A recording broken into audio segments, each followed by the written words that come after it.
Yo. Alright, we're in. We're good. What up? Welcome back. Hello? Welcome back. Hey. Here we are. Oh, and the music. Oh my god, and the song just ended. How does that always happen?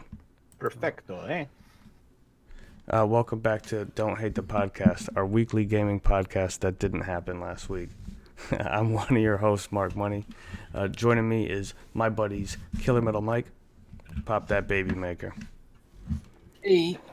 How you guys doing? How you guys holding up during these very strange times? Holding up.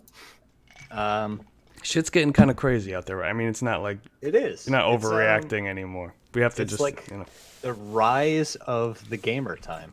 I mean, this is it. This is what we've been training for our whole lives. Stay indoors, play games. Just stay there. That's it. We've been training for this. I'm ready. I mean, My body. yeah, the meme that I most associate with is, I've had to make minor adjustments to my life to, adjust for this pandemic, if you will. Yeah. I mean, my adjustments have been pretty minor as well. So, and my job is still considered essential, so I'll be going. as is mine. Right. So Yeah. we all got essential jobs still. So, But we're not a still- lot changes for us. I would- But shout out to all those people that are having a real hard time right now. Dude. Being uncertain about work and stuff like that. That's Especially unreal. the people that they're telling not to go to work, like a lot of the lower wage jobs and things like that that you don't even want to do. And they're as telling these people stay home and have no money. as one of this week's topics that we'll get into later, some companies that are telling their employees to go to work. Yeah. But yeah, it's pretty crazy when you look out the window. Actually, when you look out the window, it's very peaceful and calm outside, and like the smog is starting to clear from the sky a little bit, and like things are looking a little, just I don't know, brighter outside. But it's just like Yeah. there's this weird. Because there's Feeling. no human part of it. Nature's taking back over. That's kind Is of this what's the- yeah. Is this the beginning of I Am Legend? Dude, you're right. I never saw it. Oh, I just instantly thought of The Last of Us because that's the one that we always talk about on this here show. yep. It always gets Yeah. brought up. I I Am saw that Legend. Mike. I saw that Mike started playing that on PlayStation the other day. I did, yo. I got like an hour into it and then got nailed with so many good games that came out right now that I'm like, Oh yeah, yeah. but Well, it no, kinda and you're sucked. playing that too. I mean, that sounds like you got a great lineup right now. Oh man, I mean, did let me tell you. you get to where you? Spoilers for The Last of Us if you've been living under a rock. Did you get to Ellie yet? Did you like meet up with her? No, I haven't even gotten that far yet. Okay, all right. Yep, in the very beginning, like I said. No, I- yeah, because you got to find that dude Robert, and Yep. and Yeah, I he found got. him. What difficulty are you playing on? I think whatever the normal standard. You still have, like, difficulty, It's a whatever good it was. first go. Yeah, with the Yeah. listen mode, you still have L1 to listen. Yep. Yeah, Yeah. okay. Because we started playing again too. I saw that you were playing it, so I started playing it again, Yep. and Nice. I started on grounded mode again. This is like the third time God. starting on grounded. I haven't been on grounded yet, so I feel like that's the thing I have to do. Right. Before I I play remember this. watching you start playing that, well, like It's in the frustrating. very beginning of your streaming career. Yeah, it was rough. Yeah.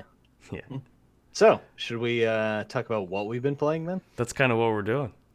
I mean, I know what the fuck you two have been playing. oh, well, there's a lot more than just that. Oh, Yeah. by the way, I'm streaming to Facebook this time too. This is the first time Oh, shit. doing this. Time to spread. Yeah, so I don't know that really affects anything, just except for the fact that it's on two different platforms now. But it's but so for anybody who doesn't know, this is just once a week we try to get together and talk about what's current in gaming. But it's kind of like this time we're talking about just what's current in the world, and gaming just seems to be very relative to it right now. It goes hand in Something hand. everybody can get into. But yeah, we normally like to start the thing off with talking about what we've been playing. So go ahead, Pop. Dude, we just kind of talked about what Mike started playing. What have you been playing lately? So since the last time we got together, You been playing any dumb games playing lately? some. Just kidding. I've actually Hypnospace Outlaw. It is really, really good. I think both of you would enjoy it a lot. It is basically like a early. Well, I don't know. What's it 'cause I called? wasn't alive then. Hypnospace Outlaw. I wasn't alive then. Okay, what? Yeah, I think it's like an early '90s like internet.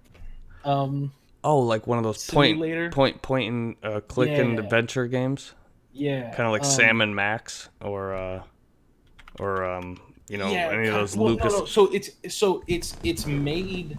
It was made like last year or 2018, but like the game is that you're a like internet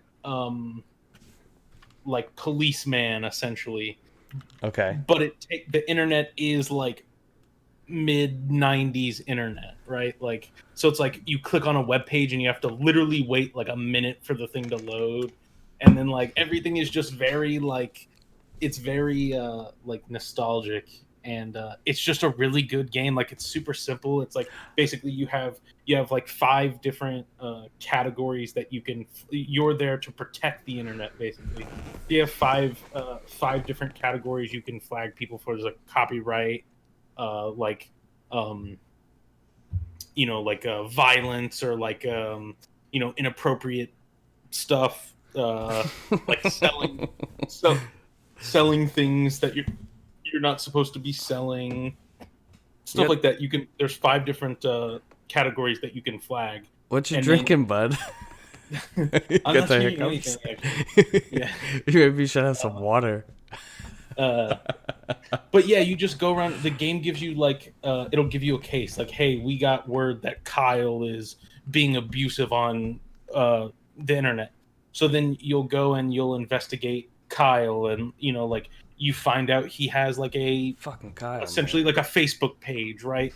Yeah. And then that Facebook page is like, he says some stuff on there, and you take keywords out of that and you search, and it brings up different results. So like he might be like, I'm a big fan of X, Y, and Z, or like I like comic books, whatever it is. And then you'll be like, okay, search comic books. Oh, you found a comic book that he wrote that is degrading women, or whatever it is. Okay. It sounds like an so- interesting kind of. So it's that kind of like it's. This kind of is just new. Like, it came out in 2018. Okay, and you got it on Steam. Yeah, Steam. I got it on Steam a little while ago. It's really good. It's like creative in the way that they do, like the kind of puzzles, I guess, or whatever that you would go about. And there is like kind of a underlying story as well. You're working for this company, they're paying you to protect the internet, and are you protecting the internet? I don't know. Like, Okay. there's definitely an underlying story there, but the base game, like the music in this game is so good. I love that like- you play these really interesting indie titles, and it's always. I know that the game is good though, because it's always like hits these critical points for you, and you just like the music's always great, the writing's music's really fun, fantastic. like it's a callback to like some cool shit, like it's nostalgic. Yeah. What's that last game you played of something like Harry the Hippopotamus or something? Yeah, later alligator. Oh yeah. Dude, I finally got all 3 love endings in that. Like, that's a Nice. good game. Mike, you played that? Good game. No, I didn't. I love that Pop was playing it though. Yeah. Yeah. Florida man playing the alligator game. Like, Yeah, dude, I I had love it. to. I Love had it, to. man. Just for reference, it's $14.99. That's what it costs on Steam. Okay, what's the game's name again? Hypnospace, one word, and then Okay. Outlaw. Hypnospace Outlaw. Yeah, You've been I'm looking playing. at it right now, and it looks crazy. Yeah. Yeah, It is like early internet, like Windows Yeah. 98 Windows. I could bring And, up. I could bring up a trailer. you That's got to the be whole- careful with what you click on, because you could accidentally get a virus, and like Right. um there's just really cool stuff. Like some stuff's on there just for like fun. It's like there's a pizza place that has like an advertisement that they have like a free download, and that's the other thing I was saying about the music. The music's really good, and the way that it works is when you start the game, you don't have any music, and you'll go to a page. You know, it might be Playing a trailer right now. Yeah, it might be an advertisement page. It might be somebody's profile that say they like a band, and then you'll search that band and you'll find a song that you can like physically like download onto your virtual PC, and then cool. you have a play like you have like a media player that you can go to and play through your song. So the more you go, the more your songs fill out. It's really cool. It really does look fantastic. Like somebody Right. put a lot of work into this. I think it was just like one dude who made it too. Yeah, that's what I mean. And it's crazy. All that just to like simulate a 90s computer with internet. Yeah. Yeah, you can get like there's unlockables, so you can unlock like backgrounds, screensavers. This seems just like so different, fun. Different like mouses and mouse trails. It's mice? It's really cool. I'm just kidding. No, I'm just kidding. mouses. But yeah, so I've been playing that, Mooses. and then I've been playing Call of Duty, but I think maybe we'll talk about that a little later. I don't want to get too much into it. But yeah, I played a lot of Warzone, and then this week it just Animal Crossing. Right. Like it's consumed me. Do you have a review? Like a quick, maybe can. I mean, I'm probably like 7 hours into it, and so far it's like a 10. Mike, you've been playing some Animal Crossing too, yeah?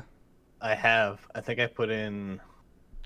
Shoot, what time did I start this morning? Like 11. I think I put it down at 5. So it's like 6 hours today, and I started it quite a few hours yesterday.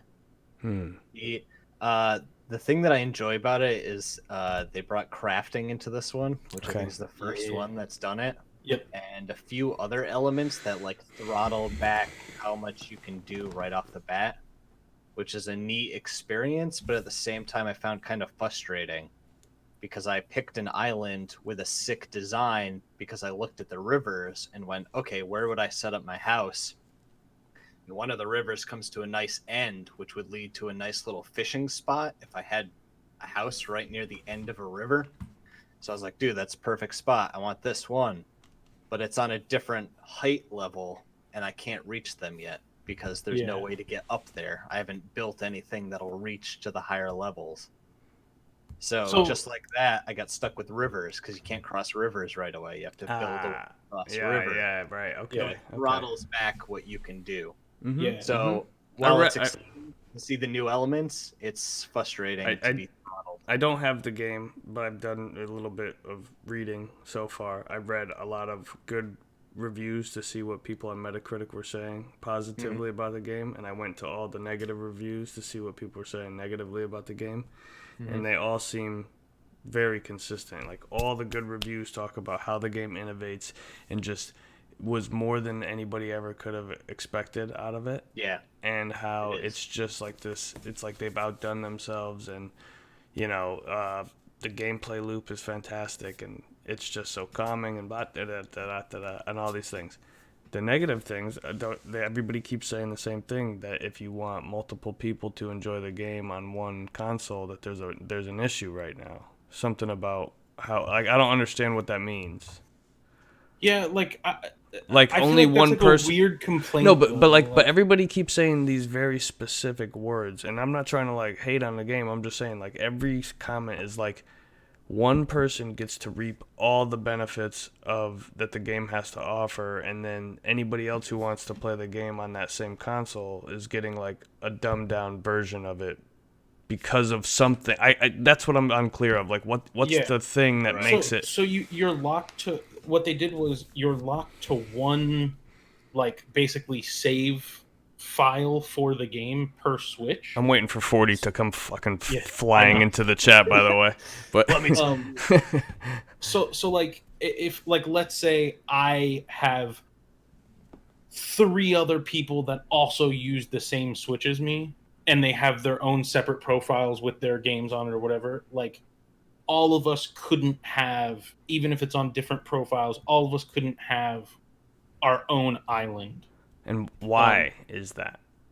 They said it had something to do with like if they gave you more than one island and you had more than one save file, you could break the game in some way. Oh, right, Yeah. because you could just You'd keep. be able to travel to Yeah, other places and do because kind of weird things you're not supposed to do. exactly, because the game limits you in some ways where it's like you spawn on an island, that island has a specific fruit, and the only way you can Yeah. get other fruit is if you go to other islands. So you can do that by visiting your friends, or you can do that by like the in-game system that allows you to do that. And I guess the thing is like, it's like if they let you have more than one, then the like the base game just breaks. Like, This is you- not new for Nintendo though, and this is why I think that No. people should stop. Like, look, if the game is good, then the Metacritic score will speak for itself. Right now, it's at like a 91 or something, or 92, 90, maybe even higher. Maybe 97. I don't know. It was high, but you know, anything green on Metacritic is good Yeah. generally. I would, Speaking. all right. But out of 10, I would place it high 8s, like maybe right 8, now, 8. Yeah. I was From also experience reading I've that had. you can, you know, exploit the date and time settings, but you're kind of penalized for it in a way with this game, like where Well, no, so they you're not- discourage you to do it, though. I don't like in this. They've From what I always understand, there's discouraged no it. penalty in this game for doing it. Really? But you can't like in previous games, because of how they worked, right? It's like if I traveled to winter, then I got all of the winter stuff, I got all the winter events, all of that type of stuff. Where in this game, from what I understand, they're going to be updating it via like patches. Mm-hmm. So none of that stuff's in the game. So it's Right. like So there's no I could benefit. fast forward to winter, and it's It'll not just like be- I'm going to get to experience the Christmas event because it's not in the game. Right. So like the only benefit of doing that would be like if there's specific types of like fish that you're trying to catch, or plants that you're trying to grow that only are able to go in a specific season. You could do 'Cause that. those But would already be in there. yeah, that yeah. makes sense. That makes sense, though, that they would do that. Yeah. That's probably the best way that they could do that. I mean, Nintendo. This is not a new thing for Nintendo. They did that with. So I remember the 3DS. You could, if you had two 3DS consoles, you could play Mario Kart off of one cartridge. You know, if you linked up Sure. the Yep. yeah. But you could only play as one character. They were like, if you want to play as all the other characters, you got to buy a copy of the game. Same thing with using your 3DS as a controller for Super Smash Brothers on the Wii U. Yep. You had to own a copy of Super Smash Brothers for the 3DS in order to use that as a controller like that. So, I mean, that's just Nintendo being like, And I mean, yeah, even- buy more hardware. Even more from us. recently, right? Like the most recent Pokemon game that came out, it's like you can only have one save file because like you can break the game otherwise. It's like I could just start out, pick every starter, and then just trade it to my main account and go from there, right? So it's like they limit you to one. Like I don't know. I feel like Yeah. I feel like that affects such like a small like community of people that own Switches that are going to play this game. It's like I Yeah, I have to think be so, interested in this game. Also, somebody that I let use my Switch all the time also has to be interested in this game, and we both want to play it at this. Like it's But like not very on the same island. yeah, like it's very Yeah. like niche. I feel like it's just like one of those things where like they were very upfront about it. Like when a couple weeks ago we were Yeah. going to talk about the direct, and we ended up like skipping over it or whatever. And this was Yeah. one thing that I was going to bring up is the fact that like Nintendo always seems to like mess like one thing up when it comes to like online and that type of stuff. But But this is the way that they structured New Leaf, though, too. Like, I Yeah, have like- one place in New Leaf, and both me, my son, and one of my daughters have an account on there, and all have houses. Mm. I mean, with that one, the thing was is that only one person can play at a time. So when you do it, you see everybody else's house. You can go in and check it out because they'll never be able to play to say, yes, you can come into my house. Right. So they let you just go in there, Mm-hmm. and everybody gets their own thing. Like, you can't have your own land, but they all still get to live together. And with this one, the big like improvement is that now the people that live on the same island can all play like at the same time. Yeah. So if you have the different accounts, you can live on the same island. You just can't have your own island. You really kind of said like the bottom line though already, and that's that anybody who's hyped about this game Mhm. is going to want to be playing it Yeah. like very frequently. So Yeah. the person who would lose out in a situation is not the kids at home. It's the dad who also wants to have his Animal Crossing save on the same console, and now he's gonna, he didn't play it first, so it's gonna now be he's they're stuck gonna with the kid island. yeah. So now you want to go stupid kid island. Kid island. Yeah, but no, just like Jeffrey Epstein shit. That's a terrible joke. Dude, I'm not gonna lie, that crossed my mind when I was trying to come up with a name for the island. I was like, do I go there? Like, Oh and man, I was like, no, it's too dark. It's too dark. Anyway, what the fuck was the point that I was trying to make? Oh yeah. Anybody who wants this game right now probably wants to be able to play it whenever they want. So Yeah. it probably is inspiring a lot of hardware sales, I think. But Yeah. a lot of people are just gonna go on the internet and complain about it. But that's not new. No. That's what the internet's there for. Sometimes it feels like. So What have you been playing, Mark? Yeah. What have you been playing? I've been playing the original Crash Bandicoot for PS1 Ooh. on my streams right here at markmoney.com and don'thatethepodcast.com and twitch.tv/markmoney. And now facebook.com/markmoneystreams.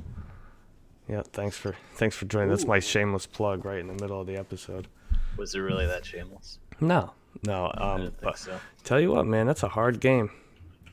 Yes, it is. Those old controls don't do any justice, do they? Well, and the thing is, I'm playing on the PS3, so it's not really. I mean, I guess it's emulation of the PS1, but it's really thorough. Like you can bring up the menu and turn on analog mode on the controller, and when you do that, that game came out before the DualShock controller, so there was no analog functionality programmed into it.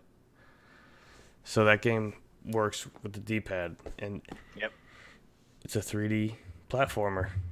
It's just, but that game's brilliant, man. The reason that it's so hard is in order to save the game, you have to collect 3 of the bonus round cards and do the bonus round, and then you have to get to the end of the bonus round without dying. Then you can save. So you only get to save your progress when you find a bonus round, and if you save your progress at a bonus round, that happens in the middle of a level. Yep. So if you die and don't beat that level after saving, you still have to start at the beginning of that level when you restart. It's not like you start from the point where you collected the, it's very Right. rudimentary. But like I was explaining last week when we couldn't get the internet to broadcast our stream, I was watching this video. It was Jason Rubin and Andy Gavin. I can't remember which one's which, but it was the one who was really good at programming, the one of the 2 guys that founded Naughty Dog. And he was explaining how they pulled off Crash Bandicoot on the PS1, and it was really kind of incredible what he was saying, and it really kind of relates to what Mark Cerny was talking about in that recent PS5 deep dive into the system architecture, which we're going to talk about later, hopefully, if we have enough time, because we're only 26 minutes in. We're right on schedule. So, but what he was saying that they did was, in layman's terms, the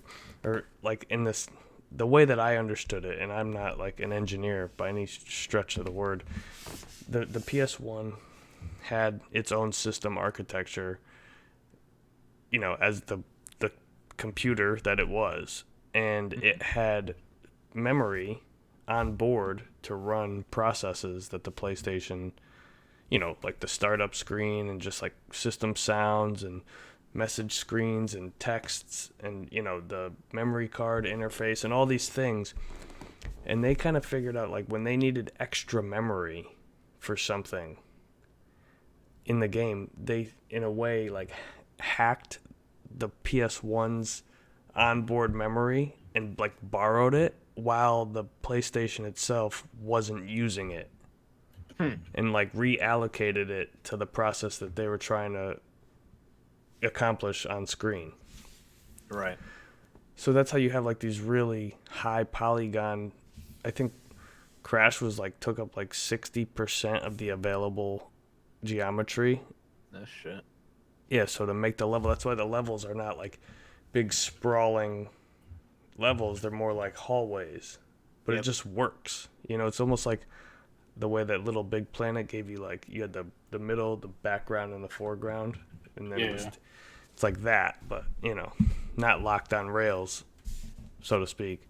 I don't know. It's just, and then I'm playing this game, and like the music for the levels is just, it's so subtle. It's not like this bombastic, great music. It's just, but it's so appropriate for what's happening. And then they just, I don't want to say, you know, I say this phrase probably once every time we do the podcast, but the whole good artist copy, great artist steal. There's so much influence you can just blatantly see, and I'm not saying it in a bad way, in Crash Bandicoot. Like, they directly said in the Naughty Dog anniversary video that they were like, oh, Donkey Kong Country, that's fun, everybody's playing that, let's make that, but in 3D. You know what I mean? Right. And it kind of did.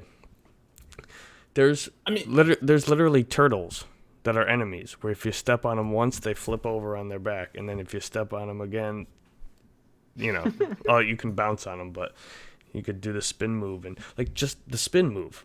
Sonic did a spin move, but Crash's spin move is just horizontal. You know, he does shit that Mario does. Devil. Yeah. They said they were going for like a Warner Brothers cartoon kind of look. Yep. They just borrowed from everything. Hell yeah. And they nailed it. It's a really good game, and I'm gonna get through this one at least, but maybe all three of them, and then I'm picking up that remake. It's been far too long that I haven't played that. But anyway, yeah. So I've been playing that heavy.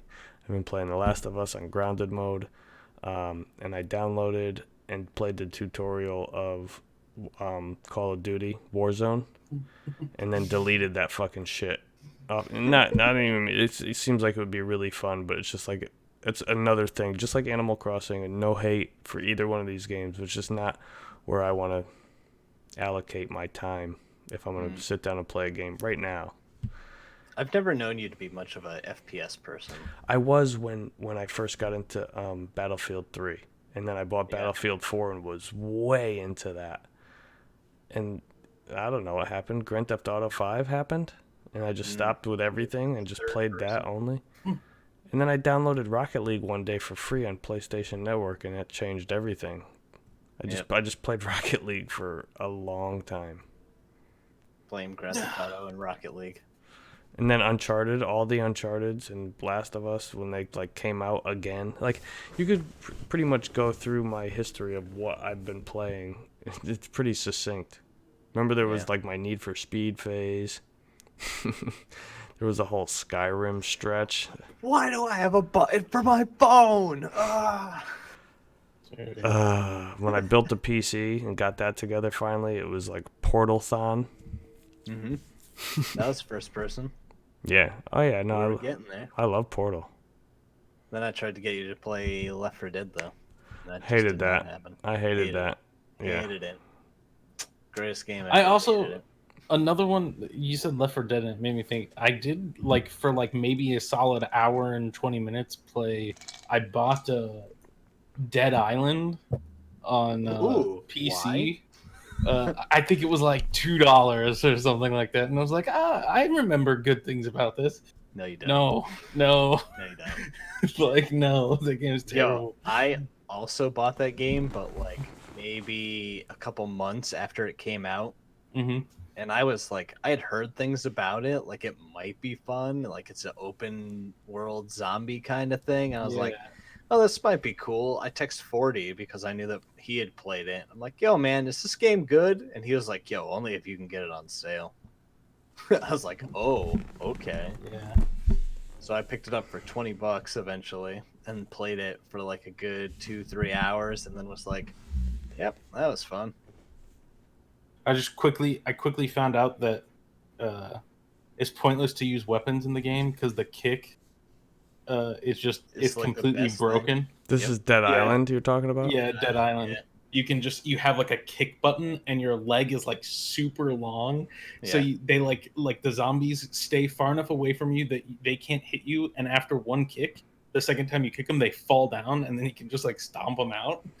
And like it just breaks the game. It's like, oh, there's Yeah. no other point to like upgrade anything. Like I'm just running around like kicking shit. Kicking. Yeah. I feel like isn't there can't you get through like 007 though, like pretty easily with just slapping people? I don't know about easily, but you can get through by slapping people. Yeah.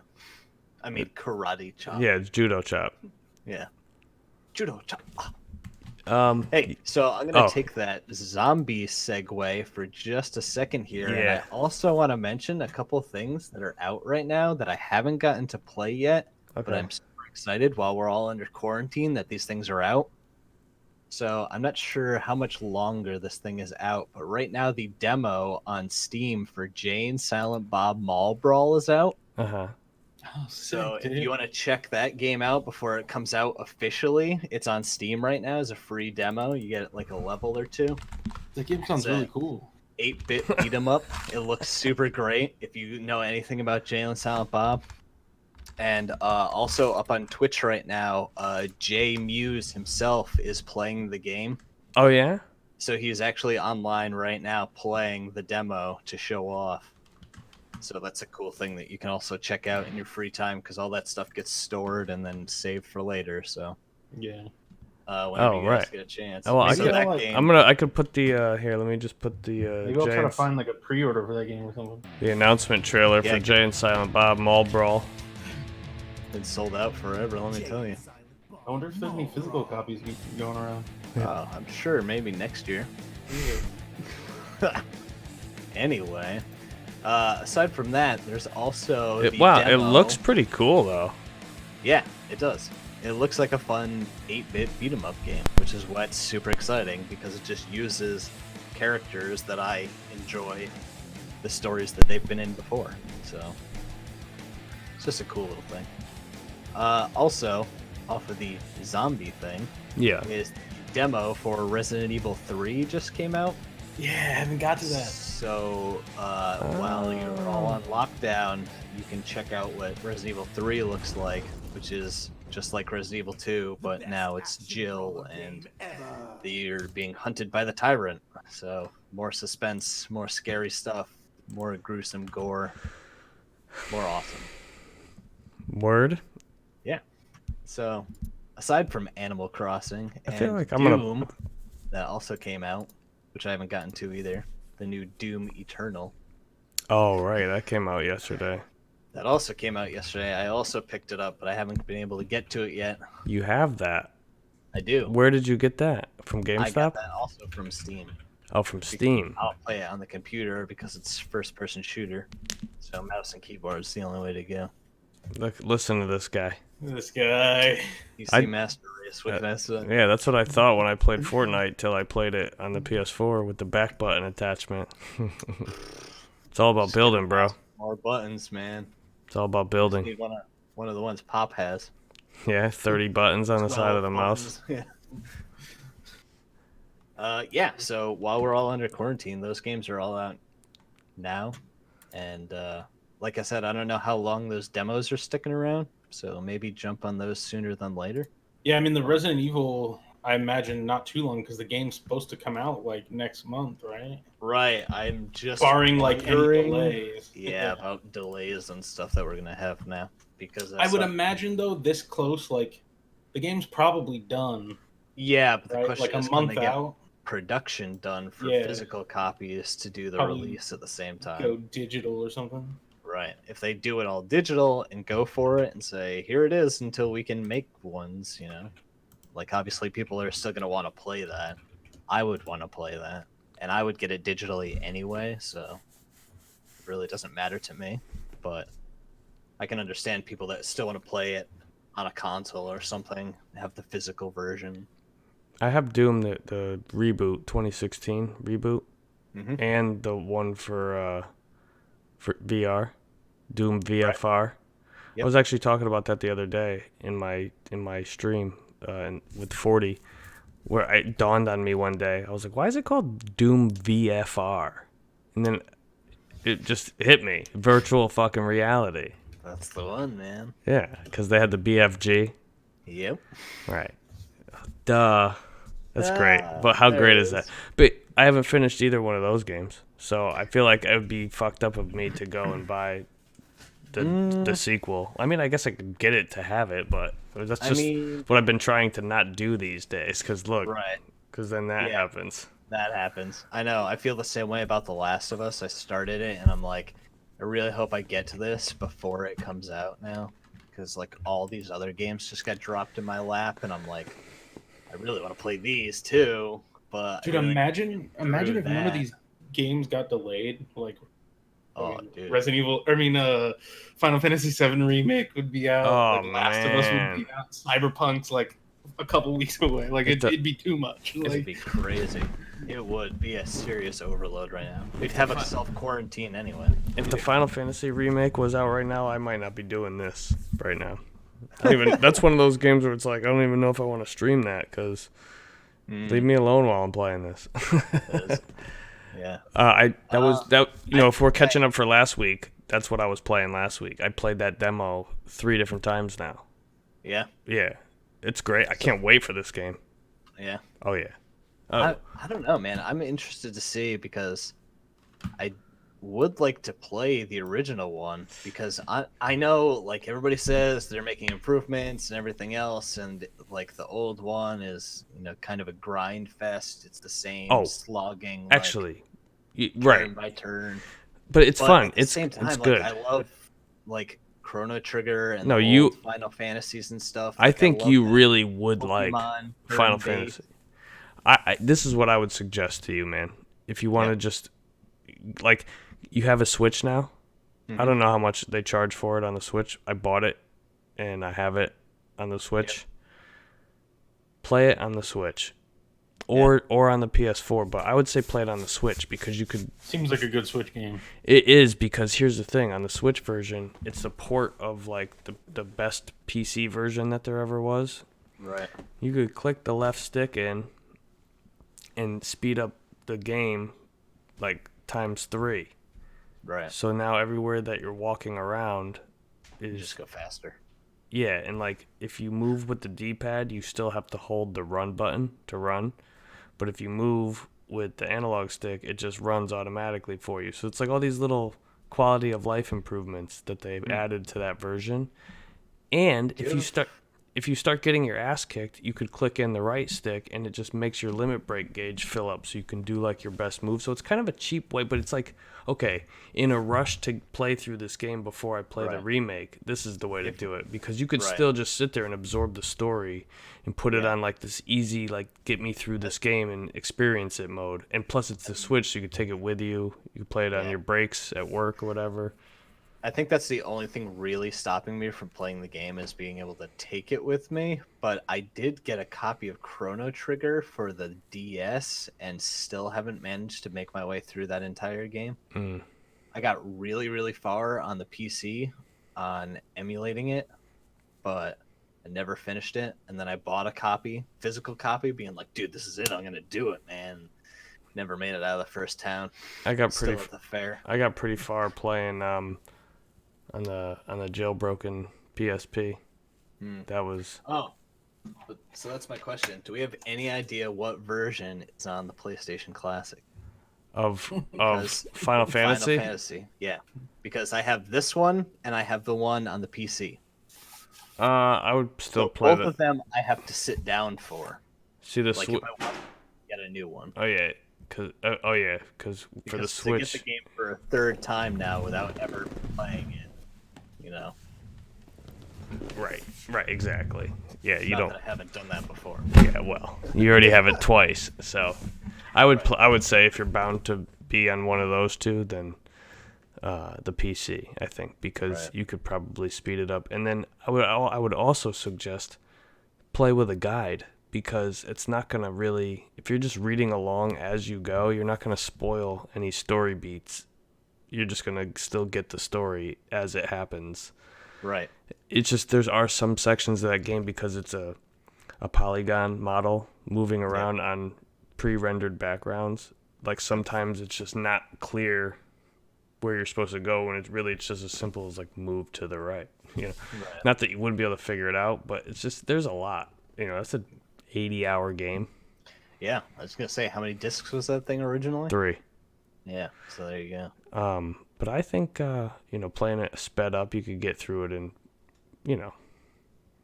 I mean, they're saying they speed it up 3 times as fast, and if you just blast your way through enemies with that other mode.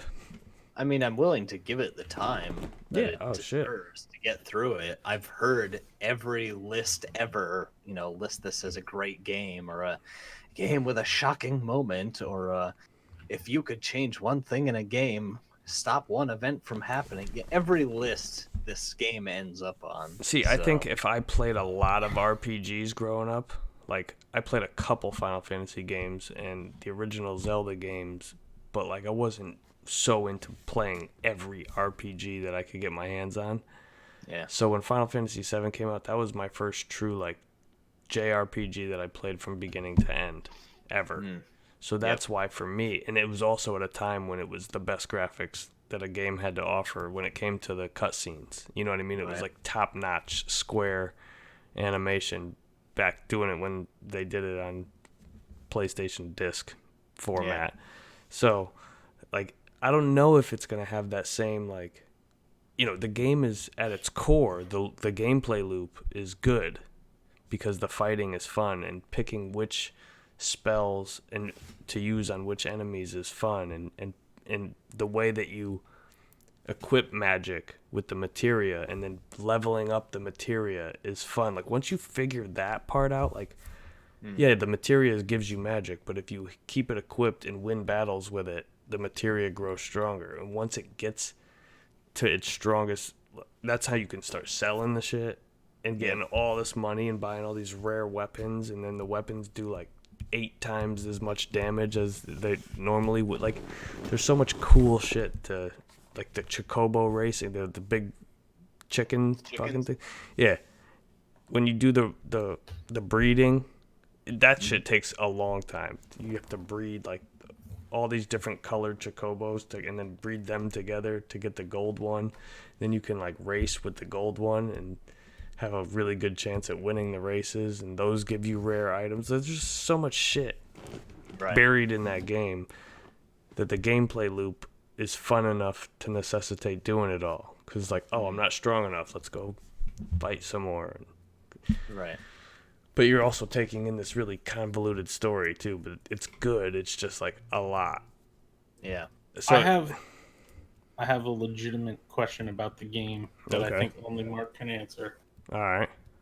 So for the new version, they're breaking it up into at least 2 parts. Well, unconfirmed number more. Of episodic. Yeah, I'm saying at least at minimum 2, right? Like right. No way it's gonna be only 1. Yeah. Right. So my question is like,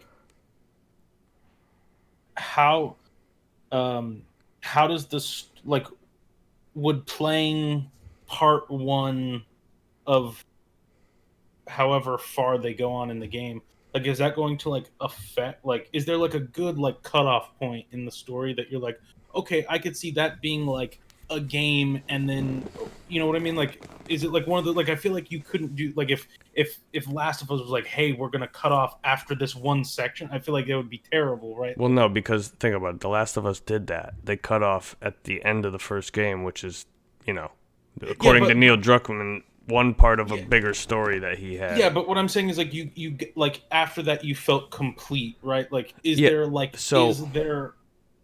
that in this game where it's like, here's this one section and then we move on? There's a really good answer to this question, and while it's not, I can't totally confirm it because I don't work for Square, but they've been kind of really transparent about it, and they said that the first game is going to be the typical length of a modern Final Fantasy game. So anywhere between like 30 and 60 hours, depending on how you play it, right? Yeah. The original game, like we said, was anywhere between like 60. You could play the game for 120 hours if you wanted to.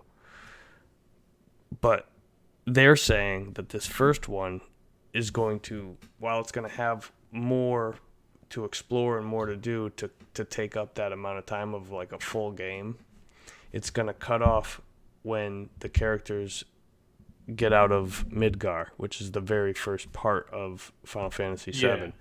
And you spend a lot of time there. But really, you do a lot in that time. I think people forget that, because once you leave Midgar for the first time, like you can explore around a little bit, but as soon as you advance the story beyond that, it's like insert disc 2.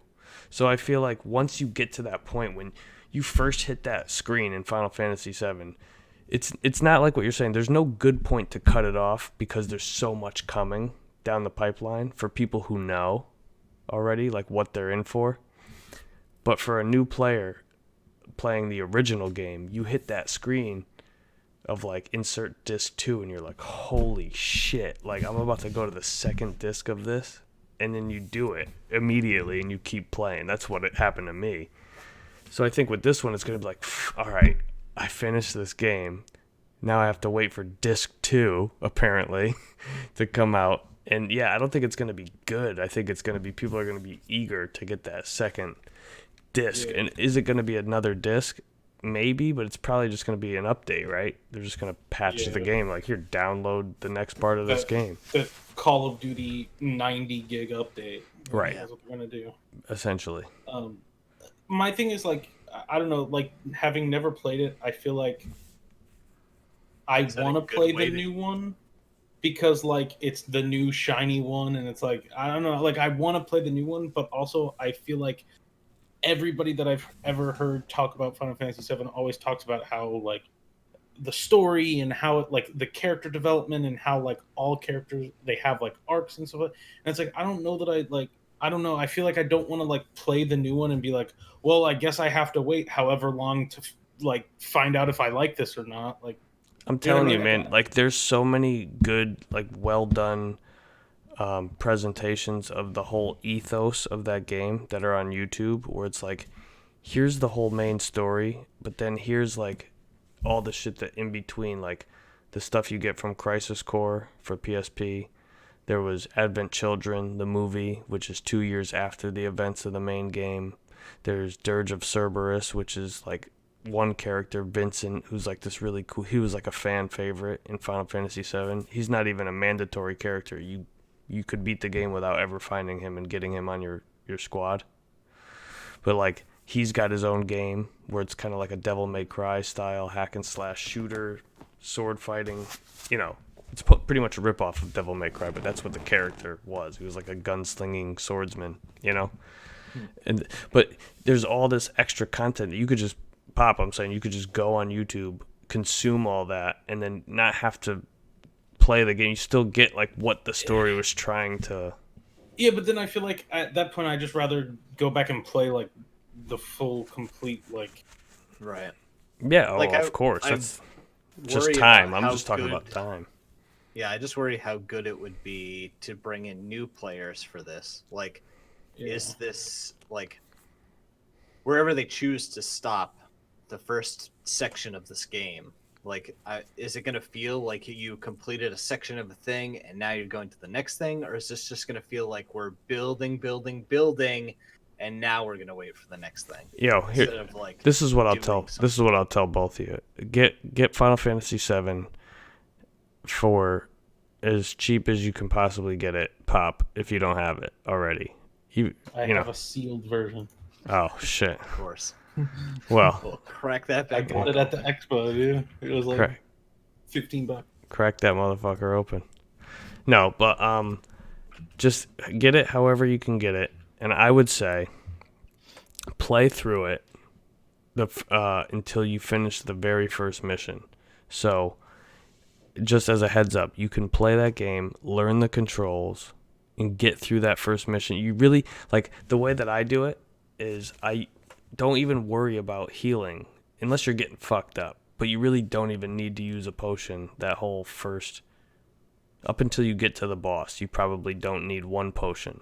So, like, you can tell when you're about to go into a boss fight because it's right before you plant the bomb in the first. It's really like an introductory to the game. So play through that, and then go play through the remake demo that's on the PlayStation Store. And you'll see, like, holy shit, it's exactly like the beginning of the original, but so much more fun because it feels like a modern game. That's really, like, I would say that's the best thing you could. There was a demo for the original Final Fantasy VII that was the first bombing mission, which is exactly what this demo is. They both end in the same spot. Yeah. It's dope. I would say go download the demo and you'll see if it's for you instantly. Uh-oh, he's already yawning. Mr. 60-hour work week over here. Hold on, I'm just gonna go grab a soda, and then we'll do the rapid fire stuff. Yeah, go ahead. We could take a little break. You want to? All right. See. It's like 30 seconds. Mike's like, dude, he's looking at the clock like, I don't know, boys. I gotta get back to my island. Listen, it's gonna be a new day soon. I got resources to manage. Oh shit. Just waiting to put some music on, and then I'll put the be right back screen. What is the be right back screen? Yeah, man, I'm just worried about how good they leave the ending in that game, because like I played Gears of War 4 after they completed the trilogy, and I played through 4 super excited for a new trilogy to start, and the end of that game was nothing but a giant build up to say, "Hey, we're making Gears of War 5." And I was super disappointed and did not play Gears of War 5 because of it. So I don't want to be like built up to be like, hey, wait. Hold that thought. Yep. Be right back. You can mute your mic if you don't want to be heard breathing.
Whoops.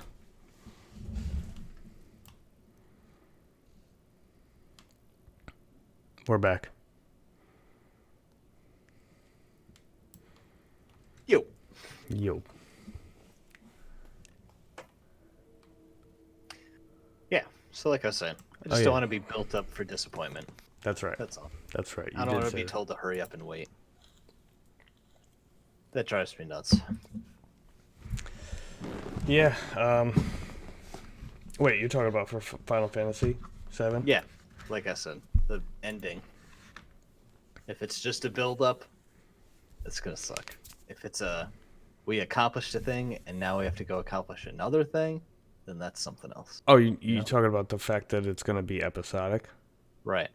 Oh yeah. I feel like I'm at least accomplishing something significant. Not just like, okay, I gathered up all the stuff I need to go over here now. See, Final Fantasy VII is like an open world map, but not an open world game, right? So you can travel all over the map and not really have access to all the places that you can go right away until you maybe insert disc 2 or insert disc 3. So it's like, I could imagine them even being like, walking towards this place that you can see and having the game be like somehow being like, no, you can't go that way yet. Like something happened that says no, wait. You know, even like a dialogue pops up and just says, wait, but we have to go back for blah blah blah. You know, we can't go there yet. Because Final Fantasy VII, like I said, it's an open world map, not an open world game. It's very sort of linear. Like, you can do things kind of your own way, but at the same time, you have to progress their way. Right. So, anyway, you guys want to move on to our 58 minutes in, our first rapid fire segment, the first segment of the podcast. That's what we need, man. We need that clock. Here's the clock. We're gonna start it right now, and we're just gonna go down. So, what we have a list. We have a list here of current events that aren't mainstream news, but we could provide some commentary on. So we do this once a week. We set a 2-minute timer and just we go. What's that show on ESPN? Around the Horn. Around the Horn. Let's do it. It's not really Around the Horn though. It's just kind of like interrupt each other for 2 minutes. Yes. Go. So 2 minutes on the clock now. We're starting off talking about, as soon as I say the name of it, Call of Duty Warzone Go. It's great. I love it. I downloaded it and played the tutorial and deleted it. I downloaded it and still haven't clicked it to open it one time. So they put out a solos mode, and from what I understand, it's terrible. I think it's only fun in squads. The way Call of Duty works, like how quick you die from like gunfights. Mm-hmm. I think you have to play in squads. Okay. I do like the respawn mechanic chance where you get knocked out and you have a chance. You go up against somebody else who got knocked out, and one of you gets the opportunity to return. I did not know that. I think that is a super cool thing that they added. There's a lot of little things that I like that they did, and I've always liked the feel of the shooting of Call of Duty games. Yep. But there just isn't enough appeal for me to jump back into another battle royale game, I think. Yeah, I think that's what, like Fortnite. Fortnite now. kind of spoiled me because you play that game. It's like Bullet Sponge City, and you know you can actually play in a gunfight for a little while before you completely die. In this game, it's like dead, dead, just like the original Call of Duty. You know. I didn't, and it was just these mechanics that I'm like, fuck. It's kind of like being an old dude, you know? I'm just like, wait, so I have to hold triangle to load the armor? Like, can I just run over it and pick it up? Like, of course I'm going to use it. Why do I have to push a button to use it? If I have it, it should be used. Like, that's just, to me, kind of like penalizing you for not paying attention, like trying to simulate war, but it's like, I don't know, what fucking war got a bunch of people running around like this? Yeah, that's what we get for being old and not keeping up with Call of Duty. I guess so. The last thing I'll say is I think there's a really good difference between like this and Fortnite, where Fortnite I think is more casual and 5 seconds. I can like goof off. Where this I like want to take it serious, and I think there's a good balance there where there's room for both. Okay, next one. Reggie's gonna sell you swag. 2 minutes on the clock now. So official news. Yeah. On Twitter from March 9th now. This is old. This is old news. Right, but Reggie is one of the people that has been appointed by Reggie Fils-Aimé, former president of Nintendo America. Yep. Yeah. Has now been appointed to the board of directors of GameStop. That's crazy. That's going real well, isn't it? Yeah. Reggie is going to turn this thing around. He is going to make GameStop a good name in gaming again. And one of our topics later is GameStop's kind of practices. We'll follow up on how he's doing that. Yeah, we're going to talk about that in a little bit more detail. But job is essential. But if we're talking about Reggie running GameStop, I mean, if think about GameStop's in dire straits, and we've known this for years, and going for even a week without an influx of cash could kind of do a lot of damage to them.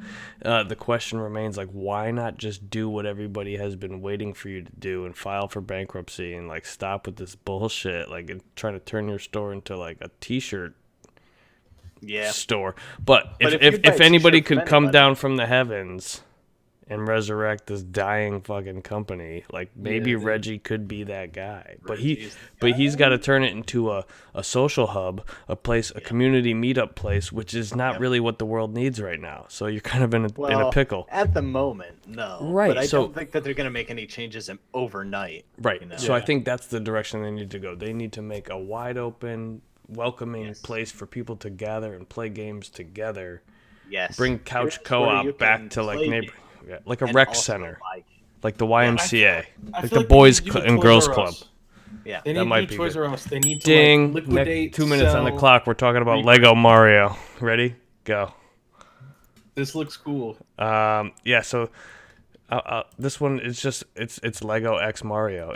They're putting they're trying to make Mario they're trying to give Mario the Lego brick experience while at the same time giving Lego bricks the Mario video game experience and letting you sort of craft your own levels out of Legos and then play through them by getting power-ups and avoiding enemies, which kind of just seems like if I'm playing with these, I'm just picking Mario up and putting him on the flag and be like, I won. Ta-da! So like I think it's just kind of cool that they have Lego bricks. Is this to push Mario at a younger audience at all possible? Well, I mean, because maybe it's already Mario's like audience, Mario. Mario's audience grew up with Mario. Is that what you're Well, saying? right. You're talking about since '85 at least, you know.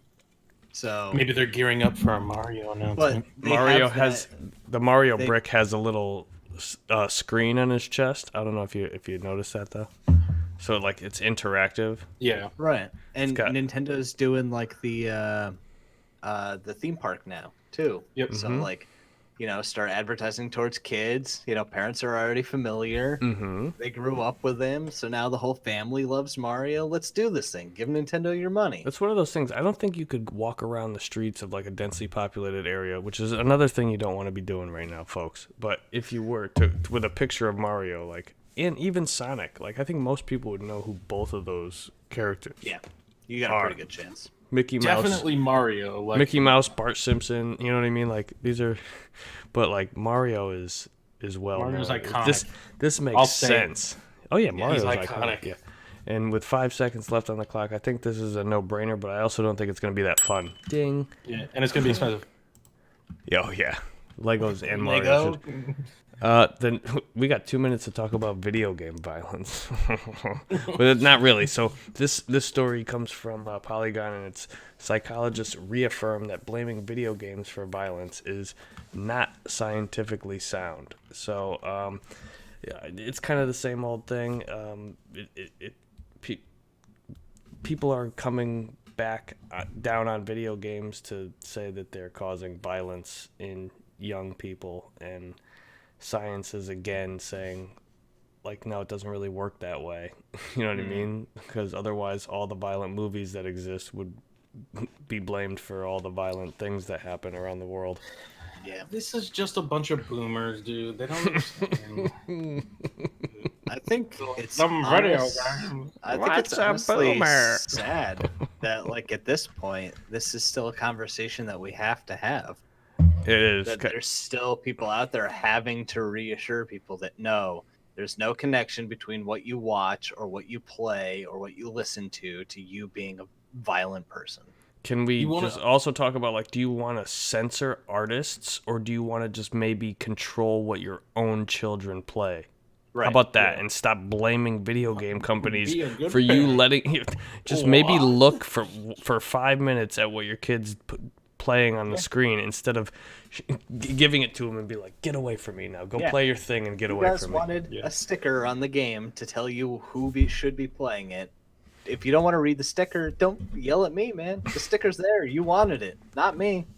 If video games making you violent sets a legal precedent, then can like the fact that I listened to Hanson as a 12-year-old be Make you a blamed bad for person? me like not getting laid?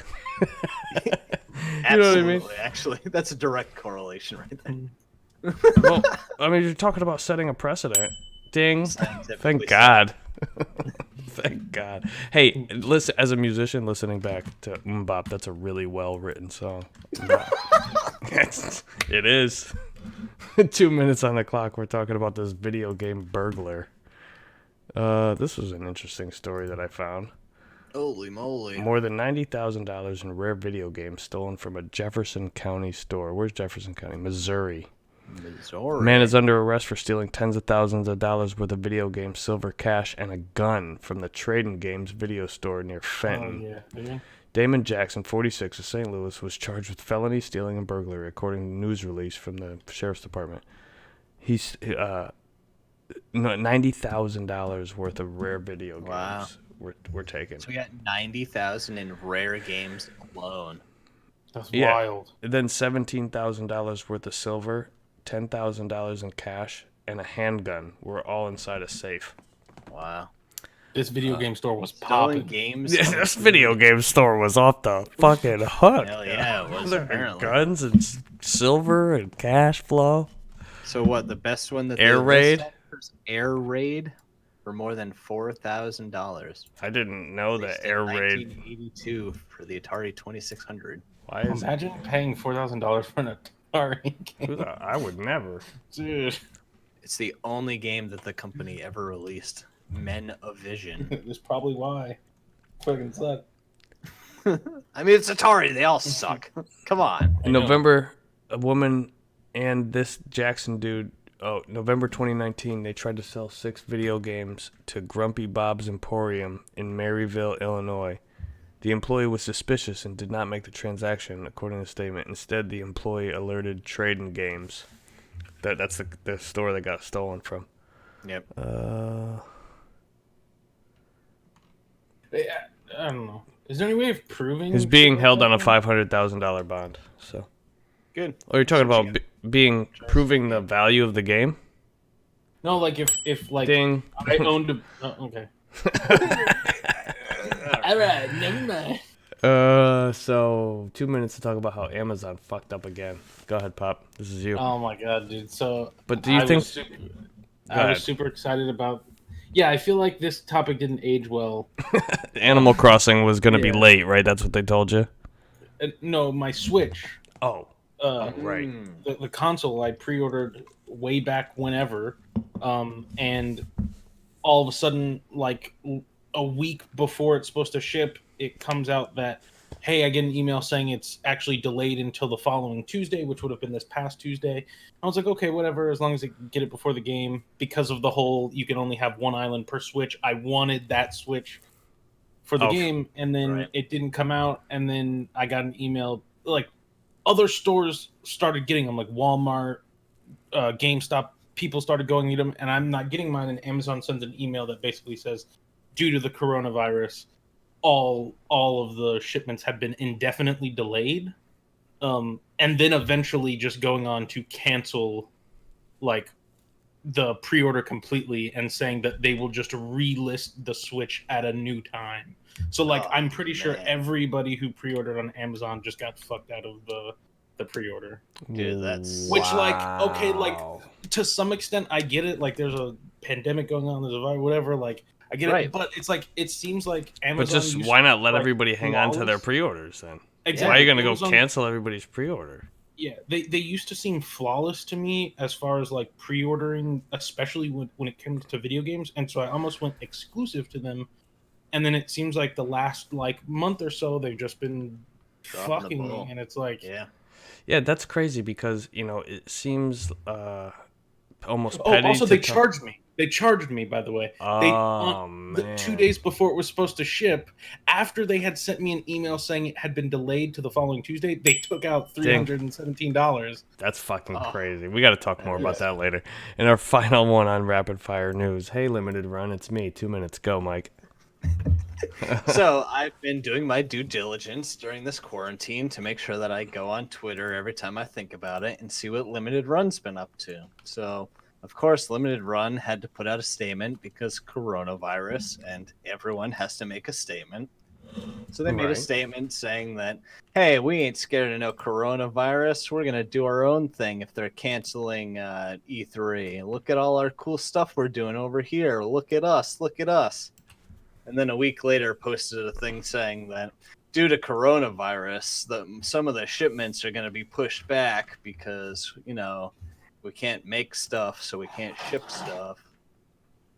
So I've been going on there and just constantly asking, Right. hey, what about this game? I'm having fun watching that live on Twitter. Yeah. And I have to thank you for getting the point across to Yeah. fellow people on Twitter who don't seem to understand the constant barrage. You got a minute? Can you read through that tweet, or no? Is it? Oh, yeah.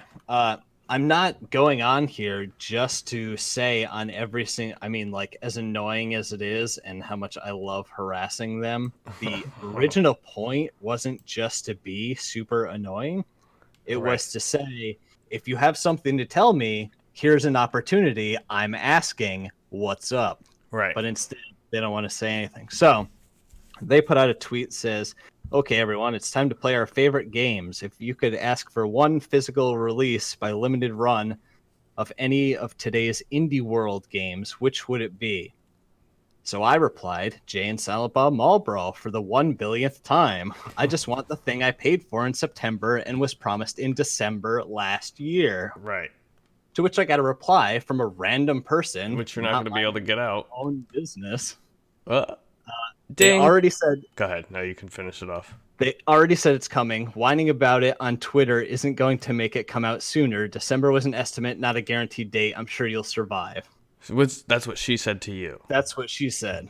To which Mark replied, what I'm trying to do here, I think the tweet is more about the company's obligation to be transparent in their business dealings rather than attempt to receive the product any sooner. It seems like more of a matter of principle at this point, which I liked and replied to, duh. I didn't see that reply. Yeah. That is wild though, because she probably sees all your tweets on all of Limited Run's posts. You're all up in their shit right now. I try, yeah, but I still have not gotten a single response from them.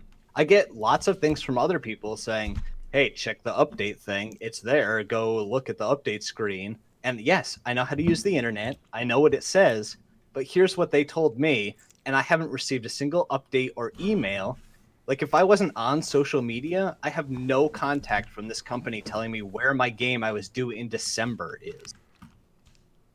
So what's up, guys? What's up? I You like- know what you should do? Calling you out. What's You up? should call their customer service. I heard they're really good over there. Yeah, great, good. Yeah. I'm hoping by the time this game comes out, they blacklist me. I Oh. really am. Yikes. I'm never going back to them anyway. So for them to say, forget it, here's your money, leave us the hell alone, I would love that. It's interesting that they would Bad choose business. to. Yeah, it is bad business. It's just, they're very active on social media, and they're not. They're just straight up ignoring your Yes. basically. Multiple requests for information. Yeah, You it's guys just, ever- it is kind of funny at this point, Yeah. but it's not because you just want to know what's up. Yeah, that's it. It's not like I'm asking for it right now, demanding, saying, put it in my hand. I love how I'm just saying, where is it? I love how the final topic on the rapid fire was segued into your weekly limited run topic. Pop, what were you Yes. about to say? No, I was gonna ask you guys: Have you ever seen watched any of those documentaries about the fire festival? No. No. It's very limited run games is like the dude that started that. It's pretty funny. You guys won't understand. Oh, 'cause- wait. About that one that promised all that luxury crap. Yeah, and yeah, then yeah, gave like, people, pieces Hey, of bread I'm gonna and a throw water this bottle. crazy music festival on this island. There's gonna be all these people here, and then people paid a ton of money. And Yeah. 24 hours before it was supposed to start, he knew that it wasn't gonna happen, and just went dead silent and started asking people like, "If you pay an extra $50, I can get you this," shit," and started going crazy, and it ended up everybody Yeah, lost he had, their money. The guy nothing. got sued. Yeah. Holy People But that's what shit. they Cheese remind me of, where sandwiches it's and- like they promise something really good and then they take your money and just live off that, and then when you ask them questions, they're like, "Yeah, I don't know." I don't know, man. It's coming. It's coming. Yo, You too. How long's the real been talking in the Twitch chat? The whole A long time. What's up, He's been man? trying to get your attention for a while. Hey, King of Ramen, how you doing? King of Ramen 93. Were you Call born him in out now. '93? The fuck? I was. I don't want to know. Oh, you guys are the same age. Yeah, you're not supposed to ask that. Yeah, sorry. So we have some topics that we're gonna get into this week. Oh yeah, it's I think the most relevant thing right now is this conference call that is leaked onto the internet. Did you guys listen to any of it? It's the I guy. Did not get to The listen. guy to who this yet. posted the videos. I don't know. Can I- like he's not really clear about how he managed to access this GameStop conference call, but news outlets are reporting on it as if it's real, and the video's been flagged, not a section of it, but the whole thing. So Yeah. it's saying to be taken down by either So- GameStop or GameStop corporate. I do have some reference for this. Like I've seen this guy's videos before, Mhm. and from what I understand, he like used to work. He worked at GameStop for a while, and then he quit and kind of like exposed them, and then like that's how his like YouTube channel kind of like started. Was him like making these exposing GameStop stories like into videos or whatever. Yeah. So And I before know wait, that he. Oh, good. No. I was just gonna say that anybody who's watching or listening to this right now, we're of course talking about a conference call from regional managers and GameStop corporate managers, and how they're kind of handling this pandemic crisis right now. Yeah. So go ahead. Yeah, this guy's channel. He used So, to work for GameStop. Yeah, he kind of started his channel, or like I at least saw like he had one video that had like 1 million views or whatever, and it was like exposing GameStop, blah blah or whatever, and like so he makes these videos all the time, and I think like I haven't watched this whole video, so I don't know for sure, but like based off some of his other videos that he's made, it seems like there's a lot of unhappy people that work for GameStop, even at the like management and corporate level. Mm-hmm. And they've reached out, like anonymously have reached out to him in the past and like said like, hey, you said this in your video, well I just want you to let you know that I'm a executive for this brand, whatever, and here's what's going, I'm going to tell you a bunch of shit that you shouldn't know type thing. And then he's gone on and made videos about it, and he's like gotten flagged from GameStop before. So this stuff that he typically reports or whatever is like somewhat accurate, Legit. And so like, yeah, like I almost want to say that probably how he got this call was like somebody that was in the call like was so unhappy with what was going on or whatever. They that reached were out to like, him. I'm gonna throw you Added in here, him and to nobody's it. gonna notice because there's so many names and everything. You know what I mean? Like that's Mhm. probably how he got in.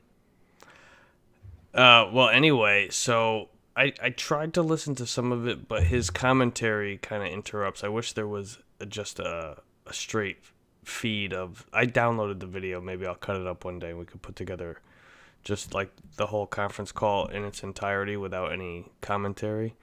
But what it kind of sounded like was, in a nutshell, they're saying, oh, because business has been so good lately, probably from people trying to prepare in the way that people were going to grocery stores to buy food and essential, household products. Everybody's seeing the toilet paper memes and like what's going on with that shit. It's the water bottles, the experience that you had at the store the other day about trying to buy water. People are probably doing the same thing to prepare with some games to play at home, or maybe they're trying to sell some of their stuff because they can't work. So GameStop is realizing this, and in their conference call they're telling the store managers that no, we're not going to close the store, we're doing so well right now, we need to stay open, and basically like, yeah, we're going to get you all the stuff you need to sanitize all the secondhand stuff that comes into the store.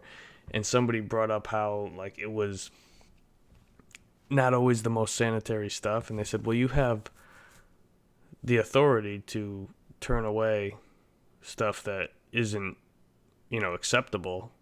Mm-hmm. But if there's no good reason not to take it, then you should still be taking it. And it's like, I feel like the exchange of secondhand goods from one person to another right now is exactly what the World Health Organization and the CDC are telling us Trying to not to prevent. fucking do. Yeah. So you're sitting here telling, oh, well, we've been having the best sales that we've had in a while. Like, yeah, because people are freaking the fuck out. You're preying on that? You fucking vultures. Like, you kidding me? Like, GameStop, I don't know. I've never heard anybody go on the internet and have a good thing to say about GameStop. I've never heard anybody say, like, GameStop's the great. Like, I hear a lot of people talk about when Best Buy came out with their gaming program, with they were like 15% or whatever the fuck they were doing. Everybody was like, this is great. Everybody on the internet was like, this is great. Pop has one bad experience with Amazon, and, you know, that's the worst I've ever heard you talk about Amazon when it comes to gaming stuff. Like, Amazon used to let you pre-order a game, and then if the price You drops got $10 before, off. Like, yeah, games that were $60 were $50, brand new on Amazon for a long time. yeah. Crazy. But yeah, GameStop, I don't know, man. Hope Reggie needs to be Red Jesus. Red That's Jesus. otherwise. This is what I was All saying. pray to Red Jesus. This was kind of like on what we were talking about earlier. I really feel like GameStop, like the best thing for them now is to pull a Toys R Us and like tank. I know like people lose their jobs and I get all that and like that sucks, but like I feel like at this point it's going to happen anyway. Like Yes. they're headed feel that like it is. direction. So I feel like they just do it themselves. They go out controlled and then they slowly rebuild in a more like controlled, efficient way. Like I think they like open too many stores. They're trying to sell too much stuff. It's like it's too much. Where it's like, and I feel like there's really no good way in fixing it unless they just start from the bottom. It's like, hey, we're gonna have 5 stores across the U.S. and then we're gonna be an online only store. GameStop Like- could legit be a red box with a back room and one employee. And they just keep refilling the box. The fuck else do you need? I don't even want to talk to anybody when I go into a GameStop because I like going to the retro game store and having a conversation about the culture. You go to a new GameStop and it's like, I don't know, some kid who plays fucking phone apps and Fortnite and like, You guys Whoa, played this game whoa. that just came out today? You didn't? Losers. Yeah. So sorry for you. It was great. it's like Played it all last is night. that, is that how That was nerds? your midnight release party. Is that how nerds sound? All the ones that work at GameStop. I don't know, man. I honestly, my last 2 experiences that I had with GameStop were completely pleasant and like good, so I can't really say anything. The last time I went to GameStop was actually on Friday because I did not pre-order Animal Crossing. I just said I'm gonna fucking wing it and go to the store in this pandemic and see what's up. Getting risky. I like So it. I was like, all right, fuck, let's do it. So I called places that I knew were open. Like I had gone shopping the day before at a Walmart. So I called the Walmart to be like, let me talk to electronics. Hey, you guys gonna put this game in stock tomorrow or did your shipments get delayed or whatever, you know? Try and figure out where I have to go before I have to expose myself and go out there. So I called 2 Walmarts that did not answer about the 5 times that I called. They just transfer me to electronics and then it rings and rings and rings and rings. Mm-hmm. And I called 2 different GameStops and one answered, the other one didn't answer, and I thought that's really weird. Then I found out they shut down the malls, so that explains why that one didn't answer. Yeah, but the other one I called and they were open. And he said, "Yeah, we got some. If you want it, I would come early if you don't have a pre-order. But other than that, we got some. So come on down." And sure enough, I went there and they had them. I like this game so much that I digitally bought it. Oh, So there much you go. I couldn't wait until the next morning. I thought about it, but I I need it. wanted to get the physical one, and if I was going to download it, I was going to need a micro SD card that was bigger. Yeah. So either way, I had to go to the store and get something. I Right. uninstalled Fortnite on my Switch for this game. And the time before that, I bought 4 PS4 games for like less than $40. Nice. So, Oh, for all 4? Yeah. Nice. Yep. See, like that's another thing too. Is like I feel like I feel like out of all of us here, like maybe Mark has more fucking PS3 games than me, but like I feel like I'm like No, I think you I like you have I more. like PS3 is like my console. Mm-hmm. And like it's gotten to the point where like GameStop is the best place for me to go to buy PS3 games. Mm-hmm. Unless Yeah. I'm looking for something extremely rare, it's like they're always like I could find somebody at a thing somewhere selling PlayStation games for $4. And it's like, well, actually, I can get it pre-owned for $3 at GameStop. Like they're Yeah. like always cheap. Like I don't know. Like I feel like they have some value. You know how tempted I was to go to Goodwill before the quarantine, but after the news of what was going on, it's like, man, nobody's going there. They're all too scared. I should go there. And I was like, nah, I don't want to go there. Too many other people's things in there. Too scared to go there. I'm not even scared. I'm just like, I feel like it'd be Smart. irresponsible Yeah. right now. Listen, Maybe if it was just me by myself living here, you know what I mean? Like that would be one thing. Yeah. But my girlfriend works from home now, and the Yeah. reason is because That's you good. know not to go into the At least city. they can. Yeah. Oh yeah, At we're least people can work from home. Like we're- some people get to take this shit home and be like, all right. we're Yeah. actually If I- kind of lucky because neither one of our jobs are affected like monetary wise. Right. Which is pretty lucky. It'll be interesting going out tomorrow though and seeing like nobody on 95. That never happens. Yeah. Oh wait, I mean I not saw- tomorrow. Not tomorrow. Monday for work. I saw drone footage of LA right now, and it's like there's 2 cars on the whole road. Like, this is Wild. LA? Like, holy shit. Florida just fucking normal as can be. Yo, let's take a one more quick little break. So I gotta, but I'm gonna put it on the be right back screen. You could mute your mic or not. I'm gonna put music on, and Yeah. be right back. It's up to you.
Hello?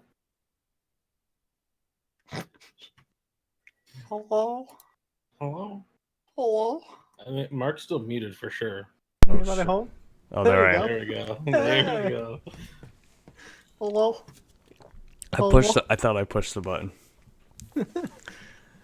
You guys want to talk about nerd stuff? Oh, dude, Yeah, dude. can I just say that when I saw this thumbnail, I got super excited. I'm like, here it comes, man. Here comes the juicy shit. We're of And then course as soon talking as about this, the PS5 system and then architecture presentation. as soon as this dude started talking, I was like, oh man, nerd stuff.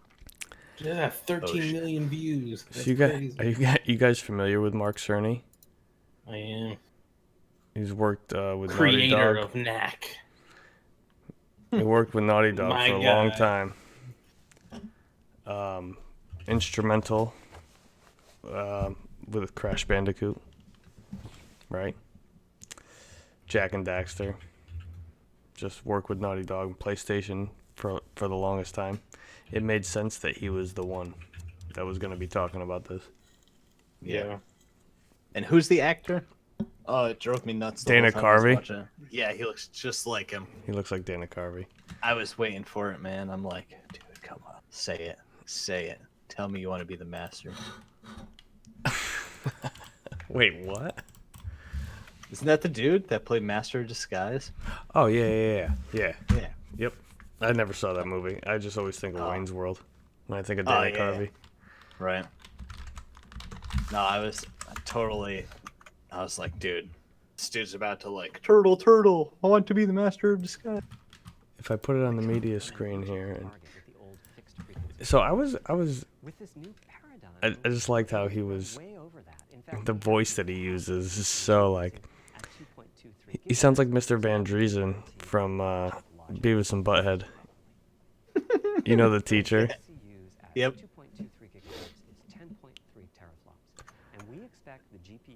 So anyway, he's talking about teraflops, but the takeaway from, wow, that's a unflattering screen. There we go.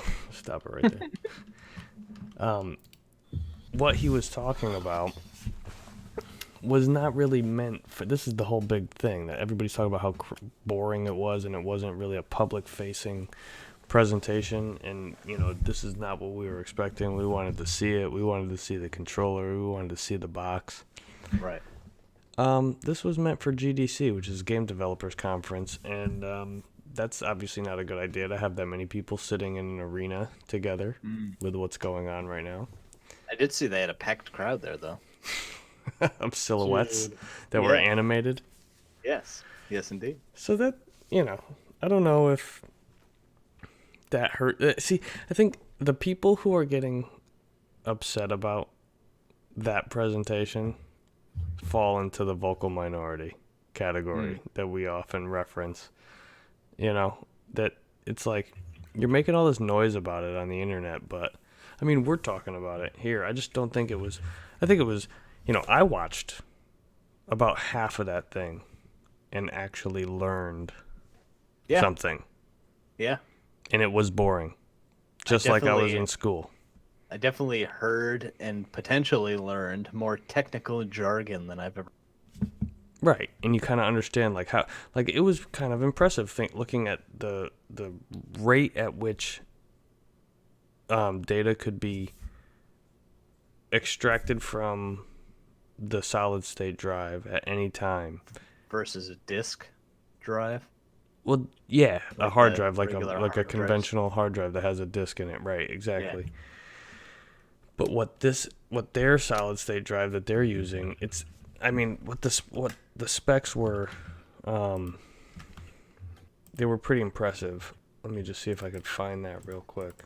You guys can riff for a second. Yeah, it was also the other thing that really like blew my mind when they were talking about it was their use of like power usage versus I forget what else they were trying to recall. Some kind of processes that needed to be done. And normally what you do is you would max out the processes and then the power would vary, but instead they're going the opposite route with it, saying that they're applying full power the whole time so that these processes vary or something. Another way that they can know like when this thing's pushing 100%, like this is what it's gonna do. So that games that won't push it 100%, you'll still be using full power, but you'll have unused capability, basically. And then when you hit that game that is going to use everything this machine has, you have full power, and now you're taking advantage of every possible, This is a dumb resource picture. that you can get. Sorry. That was a dumb picture that I found. Was it A graphic. confirmed price? No. It said my PS5? predictions. Confirmed. $399. Where Yeah, was? so like I said, a lot of technical nerd stuff, Yep. but some of it was fun to hear how it is that they plan on accomplishing things. Whereas I didn't watch all the Series X footage that they put out. I know Right, they they did put a out a lot of breakdown, that. Yep. but I don't know if they went into how they're achieving things versus just what they're putting in there. I think that's like probably the like weirdest or like Mark, you said earlier that people complaining about this are like the vocal minority. I think like the only reason people are even complaining about it is because they like Xbox came out and like laid out all of their shit, and they kind of did it in a way that was like really appealing. Like they got lots of tech YouTubers to review the console, and like they've made it very appealing. They were putting out tweets with nice videos that you could clearly watch, like this is more powerful than this, like this is the Xbox One, this is the Xbox Series X, look how much faster it is. Like they did it in a really nice appealing way to everyone, To the consumer. and then Right. they did that, and then PlayStation was like, "Oh yeah, we're announcing our thing, or we're going to talk about our thing," and they almost made it seem like it was like they were going to follow up what Xbox had just done, and then to come out with what they did. It's like Right. expected, like they were very specific on like this is our GDC information. It's going to be very technical, but just the way that they handled it in following directly up after Xbox, it's like I can understand why people were like somewhat disappointed or like not as into it, because it was very like the timing of it was very strange, because they made it seem like it was like a direct answer to what Xbox was doing, and it was done in a terrible way if that's what they were going. Yeah. I think that Because that's Xbox was so consumer focused. Yeah. More people friendly. And I think that's kind of what we can really, as just objective observers of this whole situation, it is kind of a weird one. And at best, we can maybe break down what they were trying to accomplish, just, of what it looks like. Because what it looks like to me is that up until this point, Sony had been releasing all their information through Wired articles. Yeah. And it was just kind of like not really a spectacle. And like this thing, I mean, I'm not reading too much into it. This whole system architecture unveiling, it seems like what they were going to present at GDC, and they just, like I said, the negative way to look at it is that they had a boring presentation. But the positive way to look at it is that they let us in to their developers conference. You know what I mean? Yeah. So cool. Like I said, I learned something, and I learned more about solid state drives and what teraflops do and what it represents. But it does kind of seem like they were like, oh, like that might have been recorded. I don't know that you don't think that he would have maybe mentioned why. They wouldn't mention the current state of affairs even once. No, like it definitely seemed like something they had pre-recorded and then just decided to release like when they did. I just feel like it was like a bad decision to do it so close. Like it was like Xbox announced all their shit, and then they came out like tomorrow. Xbox did a surprise reveal showing what their console looks like at the Game Awards. Like, it doesn't get much bigger of a spectacle than that in this industry. And they showed like this tall monolithic PC tower with a green glowing light on the top of it, and then like Sony sends out a book report. Yes. Did you see the Xbox is like, their marketing has been so good for this. They like, because people started calling it like a fridge because of the way it looked. So then they like in their like series of tweets that they came out with, like announcing the specs and stuff for the size. They're like, here it is. Now here it is compared to a real life fridge, and they had like an Xbox like life size fridge Mm-hmm. that looks like the new console, and they had them together, and it was like it's just like they killed it with like how they laid out everything, and then Right. Yeah. Their marketing is crushing it. Not to Right. mention, if you put that thing next to an original Xbox One, it's probably not much bigger. So they had it next to I'm pretty sure, I don't know if it was them. I think it was, yeah. They had it next to like the PlayStation 4 and the Xbox One, and it was in the middle, and like I thought it was going to be a lot, like the way they described it, like how small it was going to be. I thought it was going to be a lot smaller. Like it's not, it's like super tall and thin, but it's not like super small. Like the way they described it, I thought it was going to be a lot smaller compared to the other consoles, but it's like roughly the same size. It's just like all in like length, and it's just fucking tube. I've got the specs here for the PS5. If you want to take a look at them on the media screen. So you see a big difference in the GPU and what it's capable of. CUs, if I'm not mistaken, is computing or computation units, Yep. right? And they've added, it looks like exponentially, from 18 to 36. What's that, double? Yeah. Yeah? Yeah. That math adds up. But that's at 2.23 gigahertz, and you just look at what the PS4 was doing. That's 800 megahertz, so that's a substantial difference there. Yeah. And It's like then over 3 times as much. and 5 times of the teraflops. Right? 10 Yeah. and a quarter versus 1.8. So over 5 times. Twice the available RAM, and it's GDDR6. So 16 gigs of that. And then they're saying that after everything's allocated for the operating system, you're going to be left with 825 gigs on the solid state drive. So we all said it needed to be a terabyte minimum. Yep. So I think it's safe to say that when they release a PS5 Pro, we're going to see a 2 terabyte model.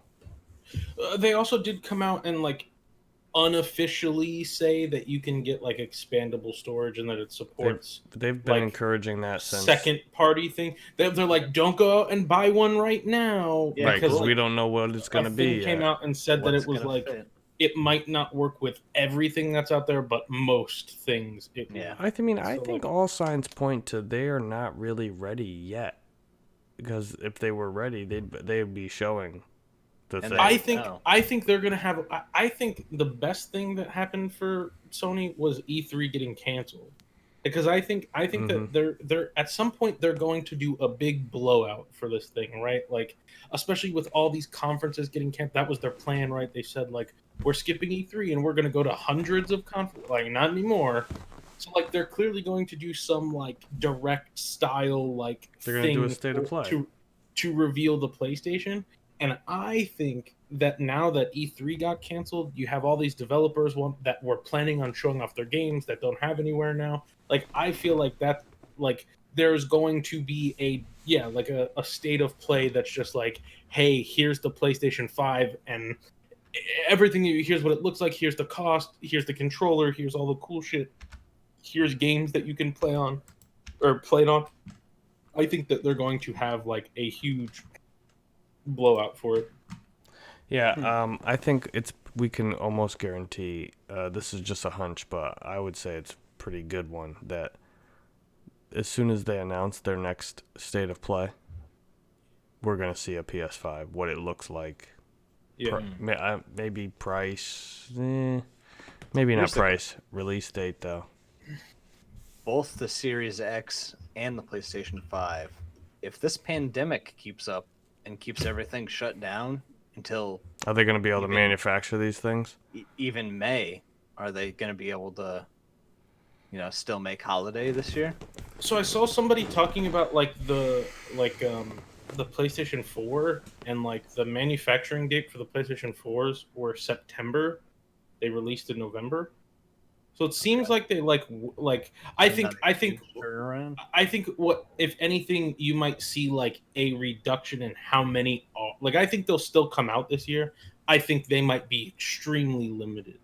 Right. I think like it would be too much of like a backlash if they didn't come out because clearly there's games that are like being held for these consoles and it's like if they don't release, those games don't release, which affects those companies and those jobs, and it's like I feel like it would just be too much where it's like, you know, But that's like, I mean that's the thing. If you can get people like Xbox especially with their whole model, their business model that you know that they're a service, they're an ecosystem, not necessarily a console or a platform, right? If that could get implemented, then it wouldn't really matter. This wouldn't affect anything because you could still be buying. Like, you're not going to make hardware sales immediately, but people still want these new consoles. yeah. The ability to play anywhere probably would serve them better to be baked into the new console. Yeah. But, you know, just like they're saying, you could play the games digitally. So, I don't know. It's going to come down to, you know, less people are going to go, if this is still going on when those consoles are supposed to release, then that would be like ridiculous. We have bigger things to worry about. Yeah. No.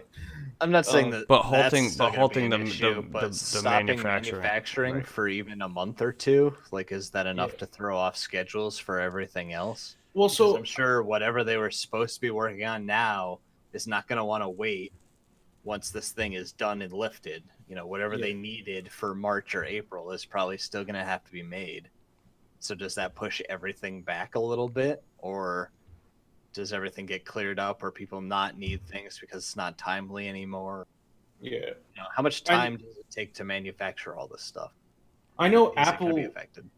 Apple came out and they were talking about like the way that they manufacture things, which obviously like it's Apple, so I feel like it's like different. But like they were saying that like it's not as bad as you would think it is, and that like it did slow down for a little bit, but it was already starting to like the manufacturing process was already starting to like ramp back up. Mm-hmm. So like, I don't know. I feel like China doesn't give a fuck. They're just like, Oh. social distancing, and they start laughing. Like, go to work. Well, that's just it. I don't know how much distance you have in China. Yeah, exactly. Like, I feel like they're just like, go. They're all put on on the top of mask. each other. But they did build a hospital in what, like 24 hours or Dude, something? wild. 8 hours Yeah. That's for this insane. outbreak. Like they just all like They like fully nonstop. constructed a hospital in like Go. 3 days. This is all an exposition of what can happen when, you know, people are dedicated People to work together. Yeah. Yep. Now, if only this didn't ruin so many people financially, we right. could like call it a successful social experiment. Well, it looks like there's going to be a lot of gonna ruin a bunch of PS5 people. manufacturing jobs coming up. Right. So There you go. stay looking. Yeah, I mean, if we're going to keep talking about what Mark Cerny was talking about, it's just going to be a lot of technical jargon and numbers that don't really make sense to most people. But Yeah. I'm down to move on. he's a better nerd than I am. That's all I'm saying. Yeah. Here we go. Ready? PlayStation 5, the consumer version. PlayStation 5, awesome games, really fast. Sizzle reel. Yeah. God of War 2, Horizon 2. Here's the Yeah, controller. Here's Oh, what it shit, can well- do. What did I just see the other day? A leak for Grand Theft Auto 6? no. Oh, that one is juicy. What was it? Oh I didn't my even god! see that. No, it was holy shit! Hold on, it's gonna come to me. It's another 2 that's gonna come to PlayStation 5. What the fuck was it? Bloodborne? Until Dawn. No. Persona 5? Spider-Man 2. Oh, Spider-Man The 2, new yeah. Spider-Man 2. Mhm. Do you guys see that? Dude, they already that's like official, right? That's not like a leak. They like were talking about like the enemies and like Well, supposed I to don't have- know if PlayStation or in. I thought it was Insomniac who was talking about it. I don't know. when I saw it, it was labeled as a leak. So I don't know if they then came out and said, "Yeah, Yeah. check it out, it's fucking awesome." But when I saw it, it was titled a leak, and I just saw some artwork which looked fantastic.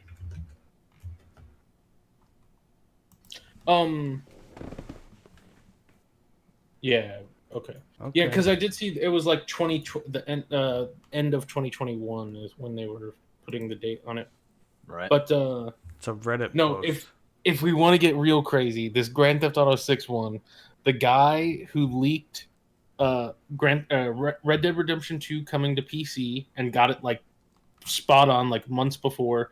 Then he also leaked all the specs for the Xbox One or Xbox Series X, and it was like dead on. Wait, that's all, the same guy?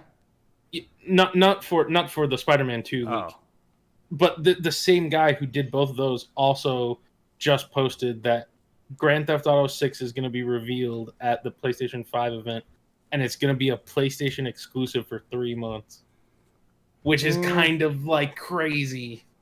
That's weird. Is that really a thing? That I mean, he's the last two were like pretty like it was like PlayStation does have a lot of money to throw around. This Red Dead generation. 2 is coming to PC and it's going to be released on this date. It's going to be on the Epic Games Store and it was like exactly correct. And then all of the Xbox specs were like spot on, like one for one. Do you guys want to hear the Spider-Man leak?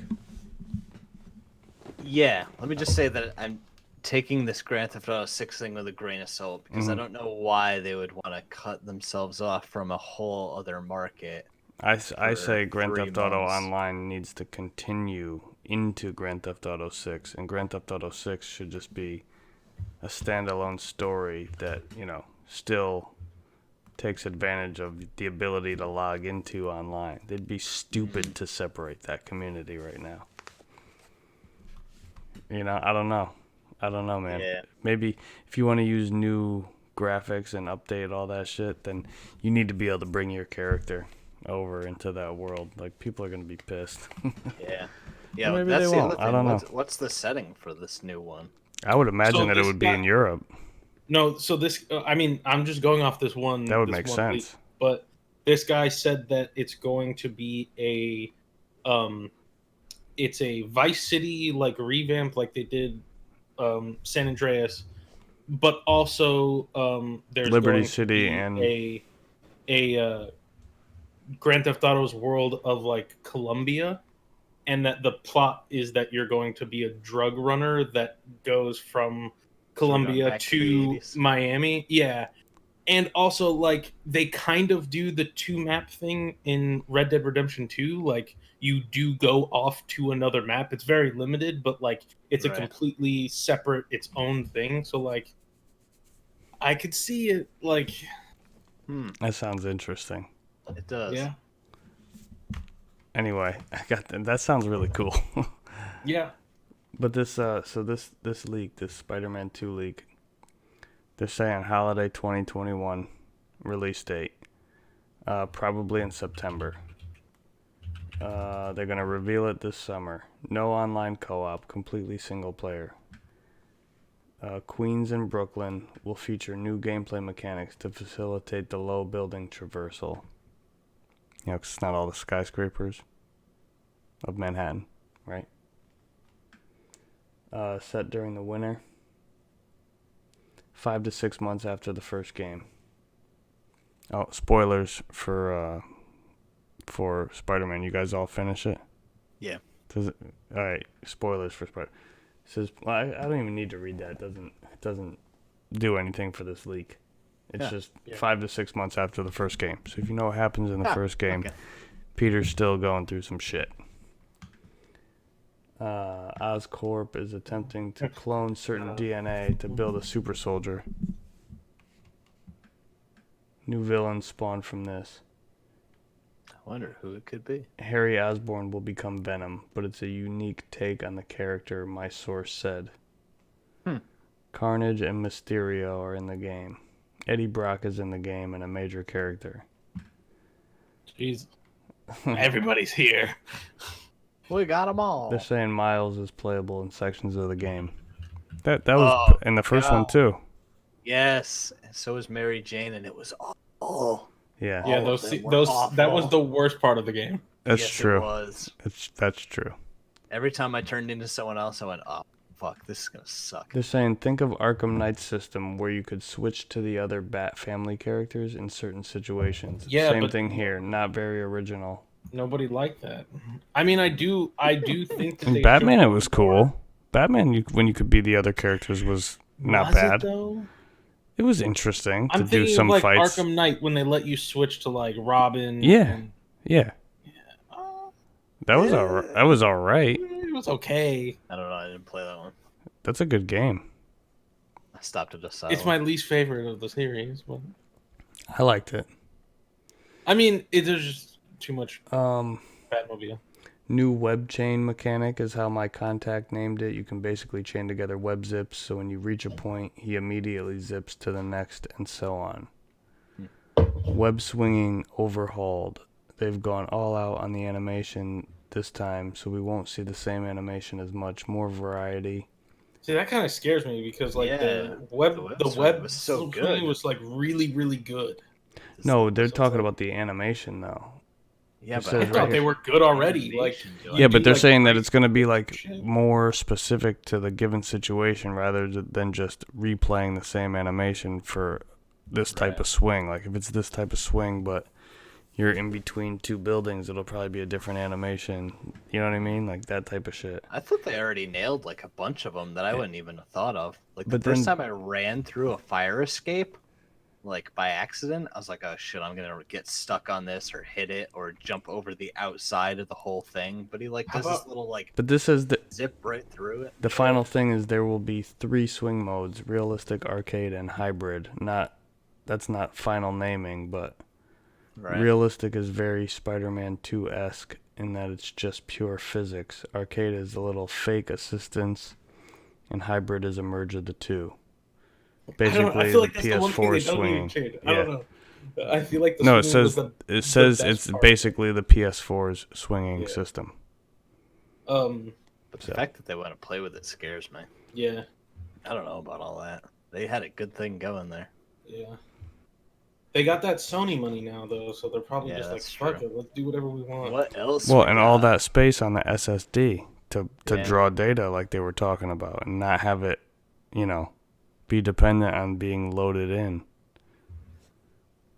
So, that's interesting. Yeah. That is kind of crazy when he was talking about being able to load in the level behind you before you turn around. Mm-hmm. Like that's amazing to me. Yeah. Pop went on a rant the last time we did a podcast. Right at the very end, went into Is like that what you call it? a rum drunken rant about Star Wars games being canceled and exclusivity deals. Did you want to expand on that? No, I just stand by that. EA is the worst developer like ever, and that the Star Wars EA deal, like I'm being serious. The Star Wars EA deal is like, I think like missed opportunity wise, like money that is being lost. It's on par with like Nintendo, PlayStation. Mm. Like that's how much money is being lost. Through the entire thing last time, you did make valid points that losing Star Wars fans, like even if they're not video game fans, Star Wars does have a huge following.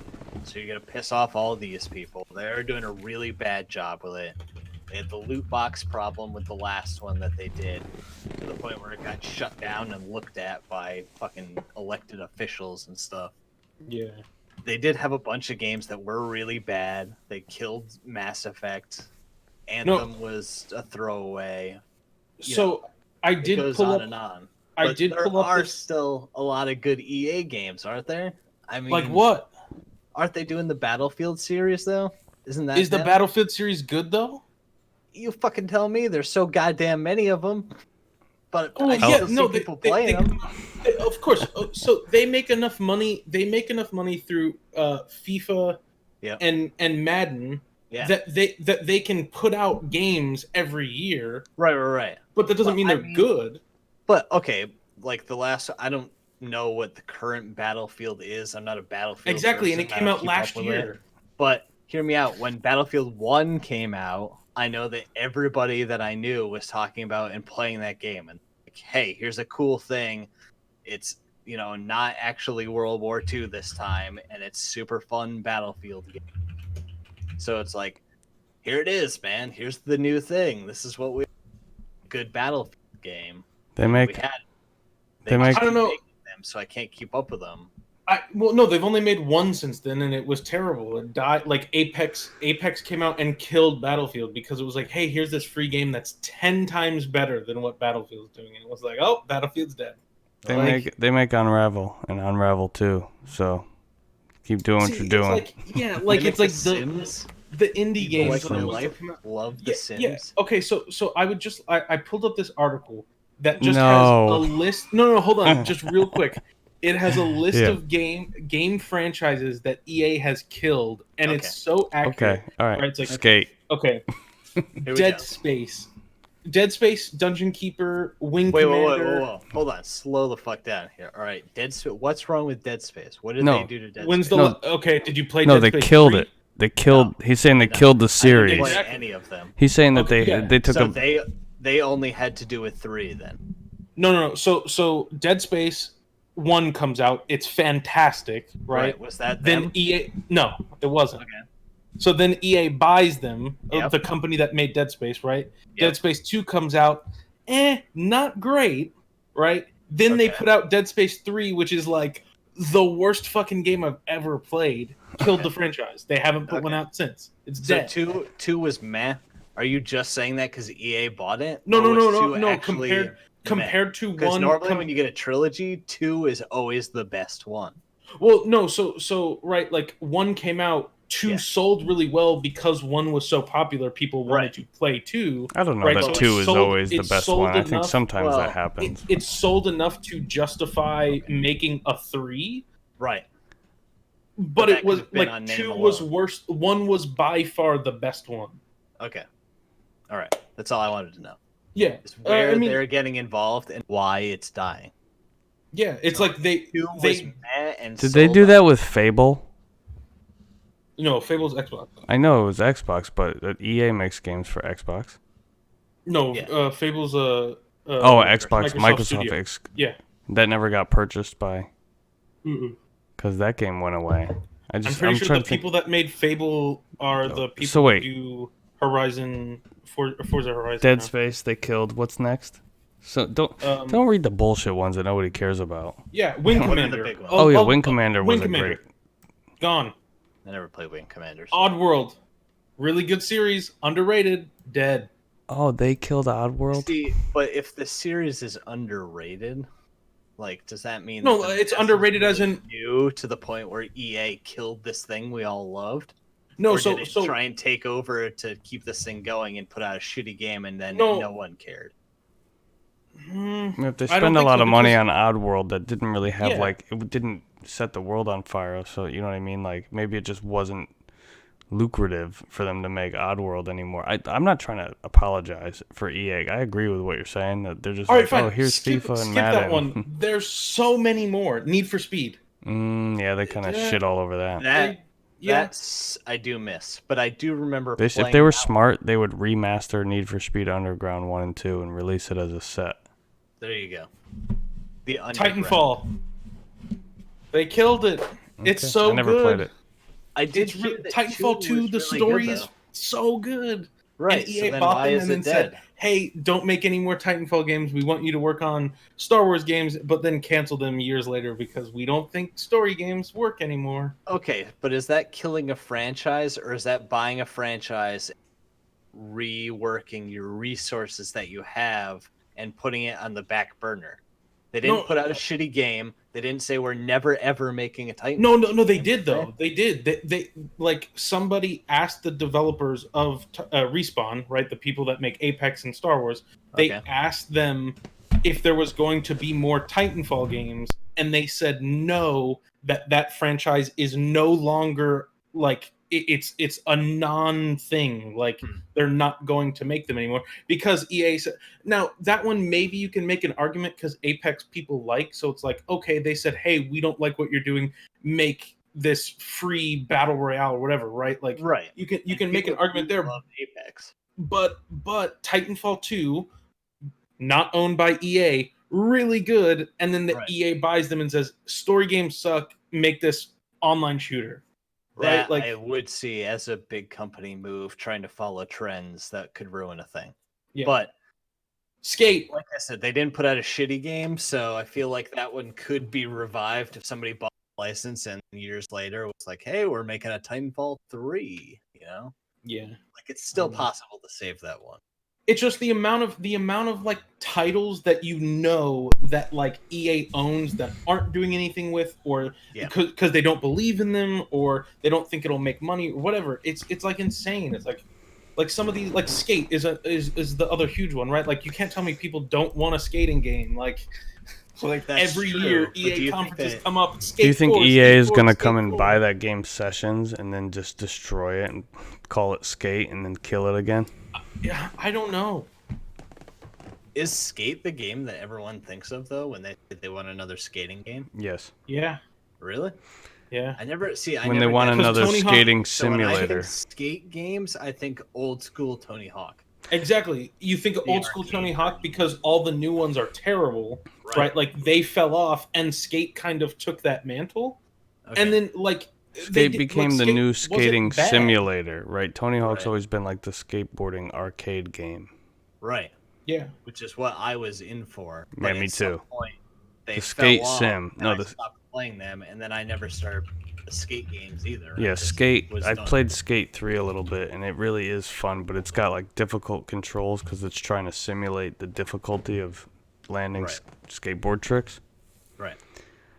But I don't know that you really need a new Skate, because just like you don't need a new Tony Hawk, you go back and play the old ones and they're super And fun. they're just as good, yeah. Yeah. The question is though, how do they kill Skate?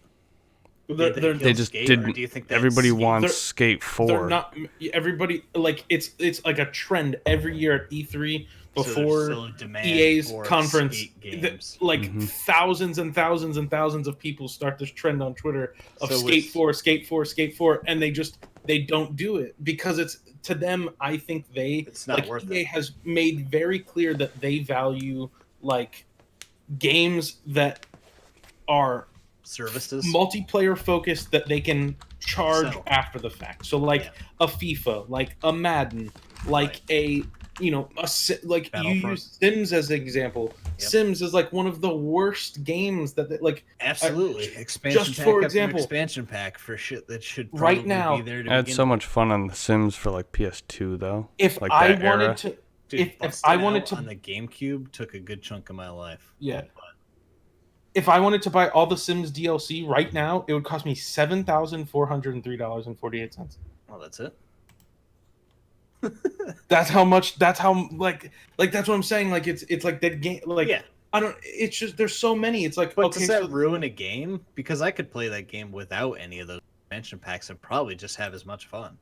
I mean, I'm not a hardcore simian or any shit like that, so I don't need my cat to be able to have a customizable butthole color or anything like that. But to me, it ruins the game when you then have a game that comes along like Animal Crossing, where it's a simulator, right? And they're like, hey, all the updates within the first 2 years are going to be free. right. Let's go back It's 5 like, years. okay, well, right? If we go back 5 years, Okay. this is what Electronic Arts has put out. So starting in 2015, UFC Mobile, Star Wars Galaxy of Heroes, also mobile, mobile, Star Wars Battlefront, terrible. It is. It's really bad. The first one is terrible. The Sims 4 with 1, 2, 3 different. So The Sims 4 and then 3 different expansions. Okay. I have the base Sims 4. Rory McIlroy That's it. PGA Tour, Ooh. Peggle Blast for iOS and Android, That sounds like a fun name. Need for Speed No Limits, iOS and Android. That's the one where they charged you for gas.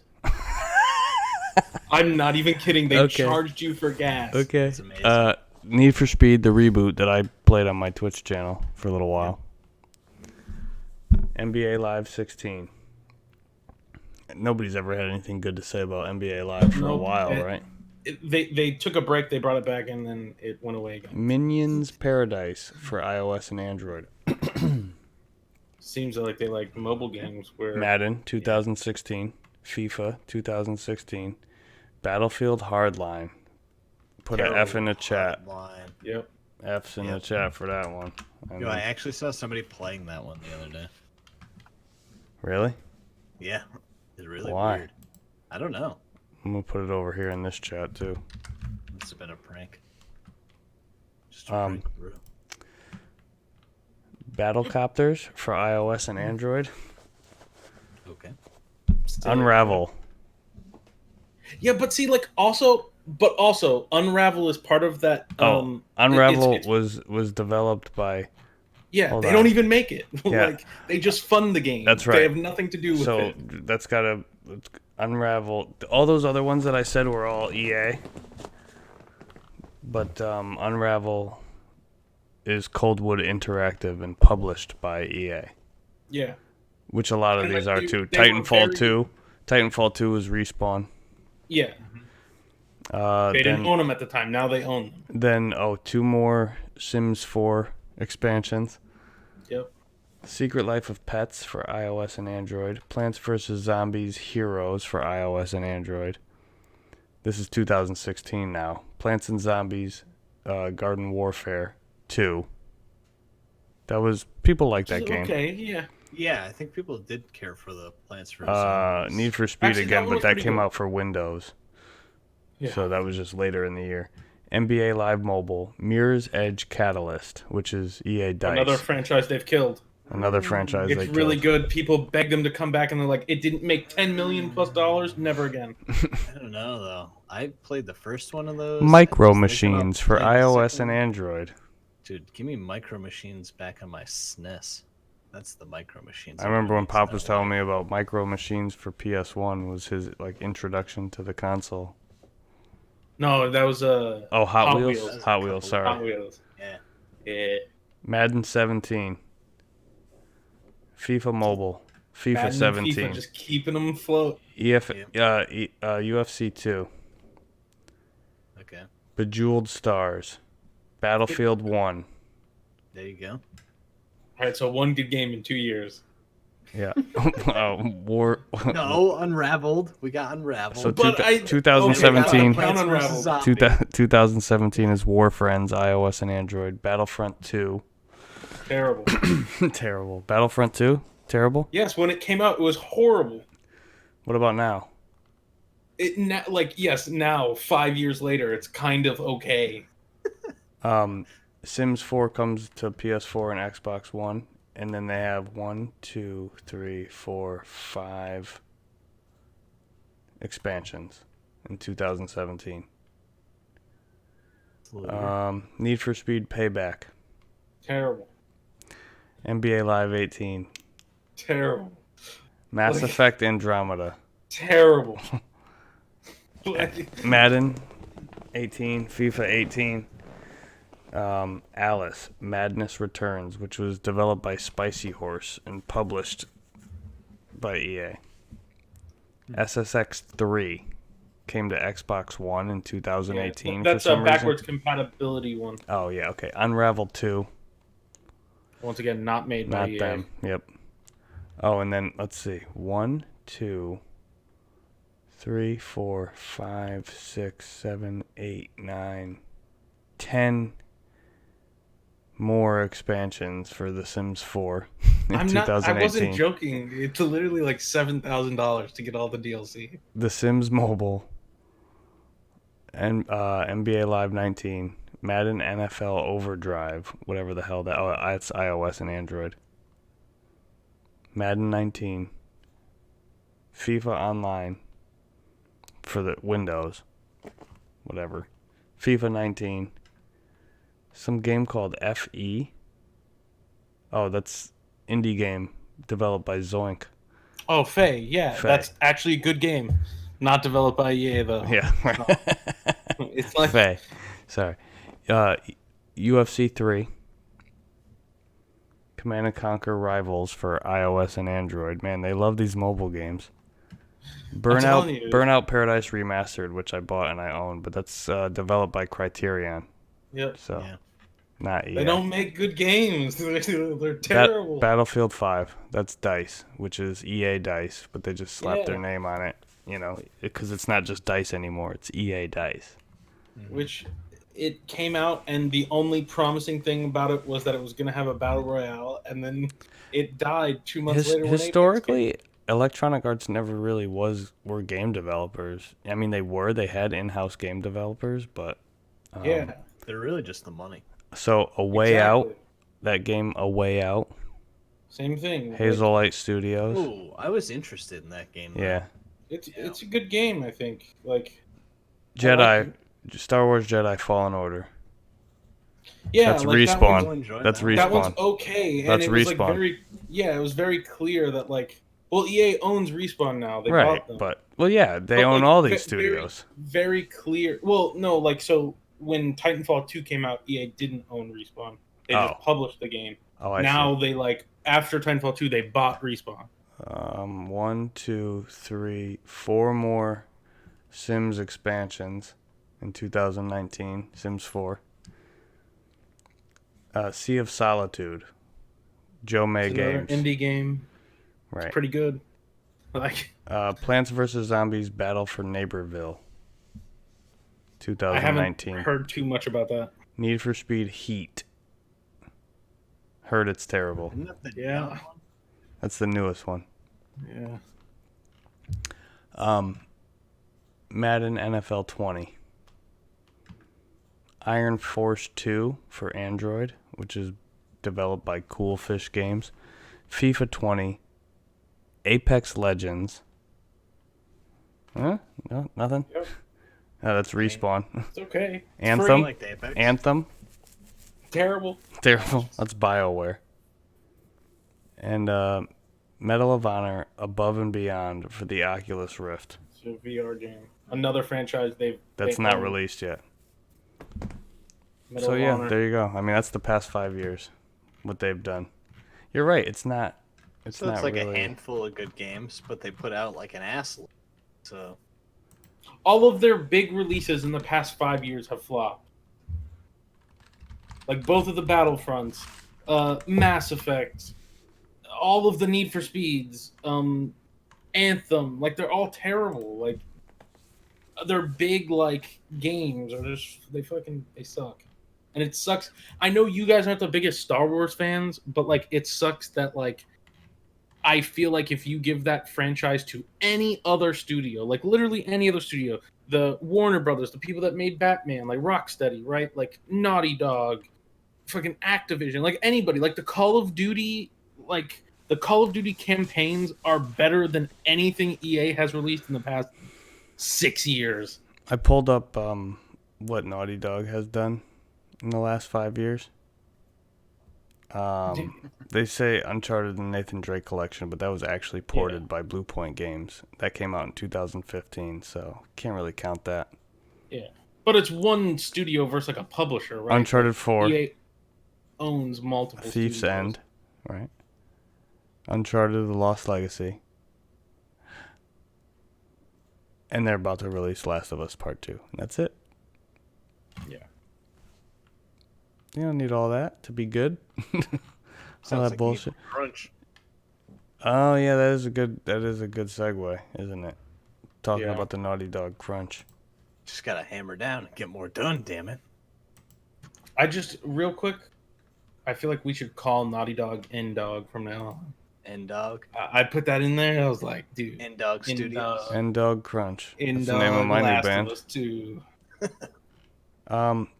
So I pulled up the thread on Twitter, and I'll just read through it. It's from Jonathan Cooper.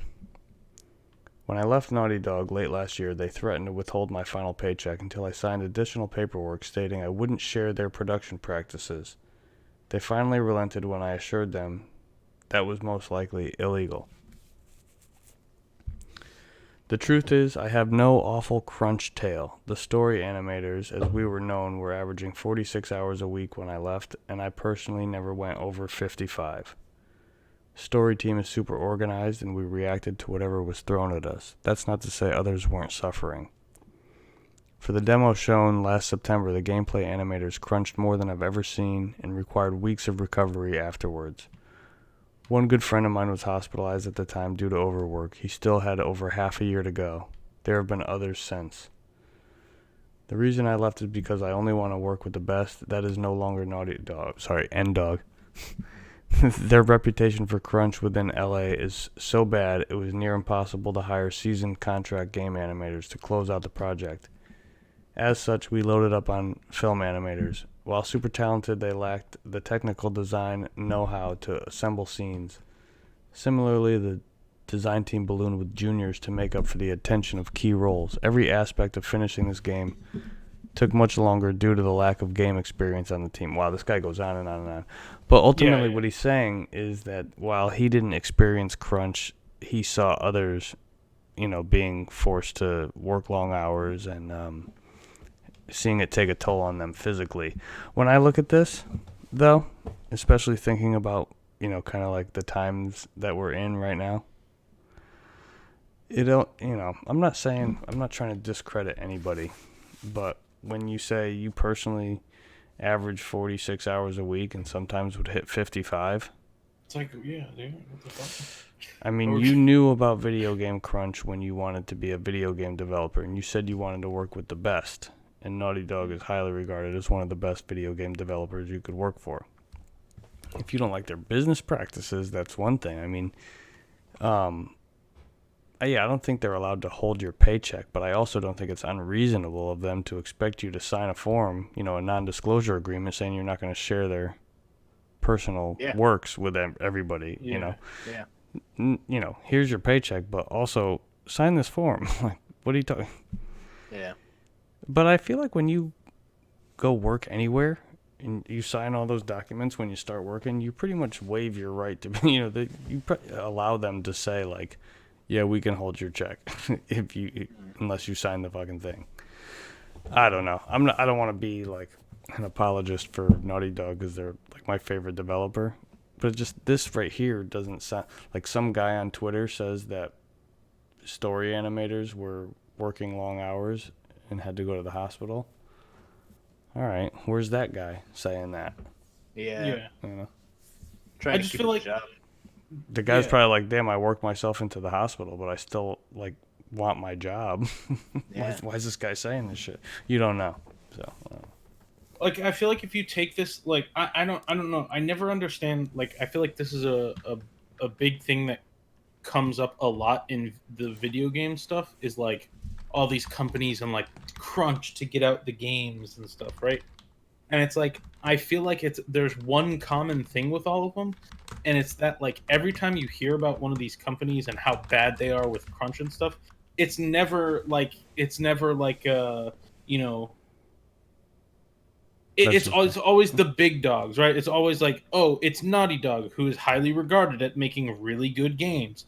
It's Rockstar, who makes really good games. It's Epic, who makes Fortnite, right? It's the people that made The Witcher, whatever they are, CD Projekt Red, right? Like, it's all the companies that end up making the really, really top of their class good games.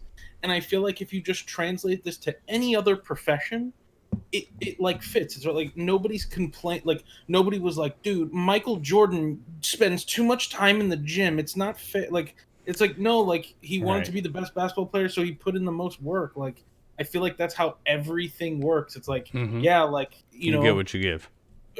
Whatever musician that you want to throw, like, it's not like they just walk into the studio for 4 hours and go, okay, that's my album. It's like, no, they like work on it and work on it. Tool took like fucking 13 years. So it's like, I just don't understand. Like, I feel like it's a common thing. It's like when you want to be the best in whatever field you're in, that is going to require you to do above the average amount of whatever it is that you're doing. Right. And like, does that justify crunch though, or does that mean that these games should just be taking longer to come out? Like, I understand that that becomes a money thing about now keeping it open and doing this versus not having a product to put out, but Yeah, you got to So that's the remember thing, that, like, that Naughty if- Dog is owned full stop by Sony. yeah, right. So if they're doing they have crunch, that like, backing. yeah, but that's what I mean. Like, But also, is like, it that Naughty article- Dog doing it because they If want to you- impress their bosses at Sony, or is it Sony being like, you got no fucking choice?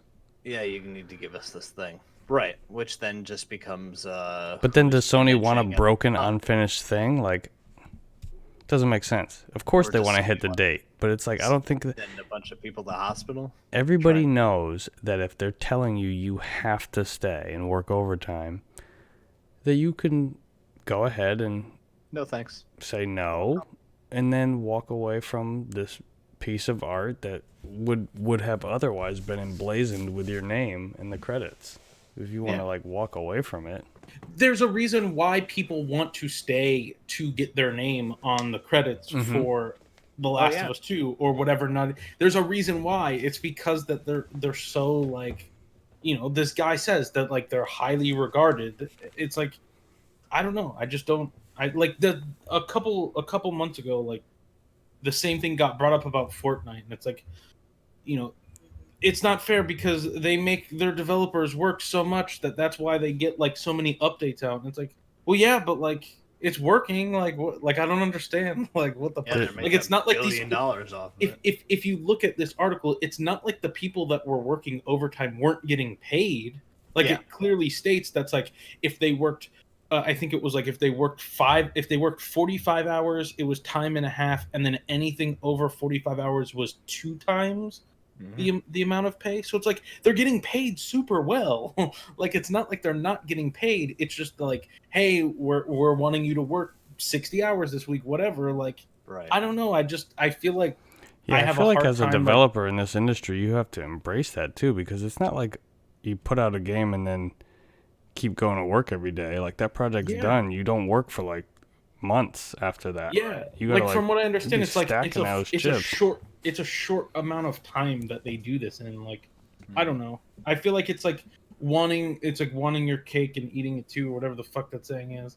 I It's think like we. I do- wanna- That's just it, I learned that people have been saying that wrong. Actually, it's they want to eat their cake and have it too. You know, like eat it and then have it Yeah. still. like it's like Right. that like mindset, right? It's like I want to work for Naughty Dog because they're like regarded Thanks for regarded teaching me so that. high for making really good games and shit. But also, I only want to work 40 hours a week because I want to, it's like okay, we Right. can't It have just sounds both. like they're being very nitpicky. I don't know. I don't know I what don't the know. working conditions are like. I'd imagine it's not some guy walking around like snapping a whip at people's desks like, "Come on, code No. faster, animate kinda quicker." Neil Druckmann is just walking Somebody around. at the top. Just raising hell. It does sound like it's somebody at the top though, with a date, and they want that date hit. And Yeah, that's and all it's that it stressful is. because making if you games is saved hard. if you saved that time and a half and double time pay, and stretched it out over longer periods of time, and just paid people normal pay for 40 hours and kept it, 40-hour week work week. Mm-hmm. But then it's almost like because I was thinking about that earlier before we started. I was thinking about like what were the other options for this, right? And it's like, well, you could just extend the period of time in which you have to work on the game. But Yeah. then Piss a that's bunch of kind of people what off. they did, right? Yeah. Like With every they- game ever. like Naughty Dog specifically delayed the game, and they said it was because they didn't want to have their employees crunch. And then this guy goes on to say that all that did was delaying the game. All that did was make them crunch more because you just give them more time to pick out things that we can do better and pick out things that, oh, this isn't perfect. We can, so I feel like it's like a trade-off. Like the longer you work on something, the more like invested you are, so the more you're going to want it to be the absolute best. Yeah, if they had Right. 10 years to work on the fucking thing, they would. Yeah. And Where it's like if they take another year, all of a sudden it's like, well, now we have the PlayStation 5 technology, so let's push it further and further, right? Like when a painter I feel like paints a painting, you get to a point where like you have to stop and say, this is done. Yeah. And you're always, as the artist, going to be like, I wish I would have just, this one little thing, I did that differently, you know?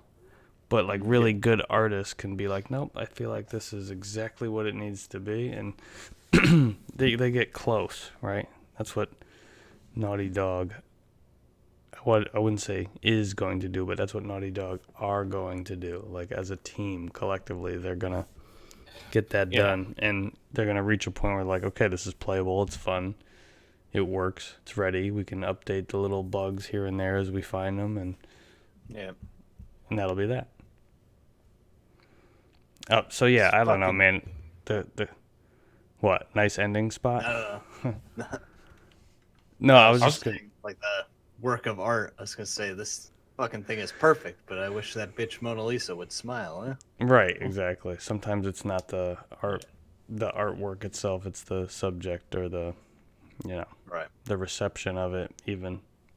Yeah. I really want to know why Mike can't beat Link's Awakening. Oh yeah, so to wrap it up, right? Yeah. We wanted to add a retro theme topic every week, and this week, Mike's got it. So go for it, man.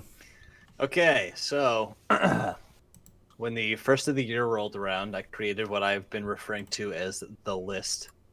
And this list contains games that I've started playing throughout the last year or 2 years or however long now that I haven't finished. Mm-hmm. One of the games that I went looking for at the Retro Expo we went to was Link's Awakening. Okay. 40 actually had a copy, so he said, dude, just take mine, play this game. I'm sure you won't like it. Bring it back to me when you're done. I was like, okay, great. I'm going to love it. It's a Zelda game. I love Zelda games.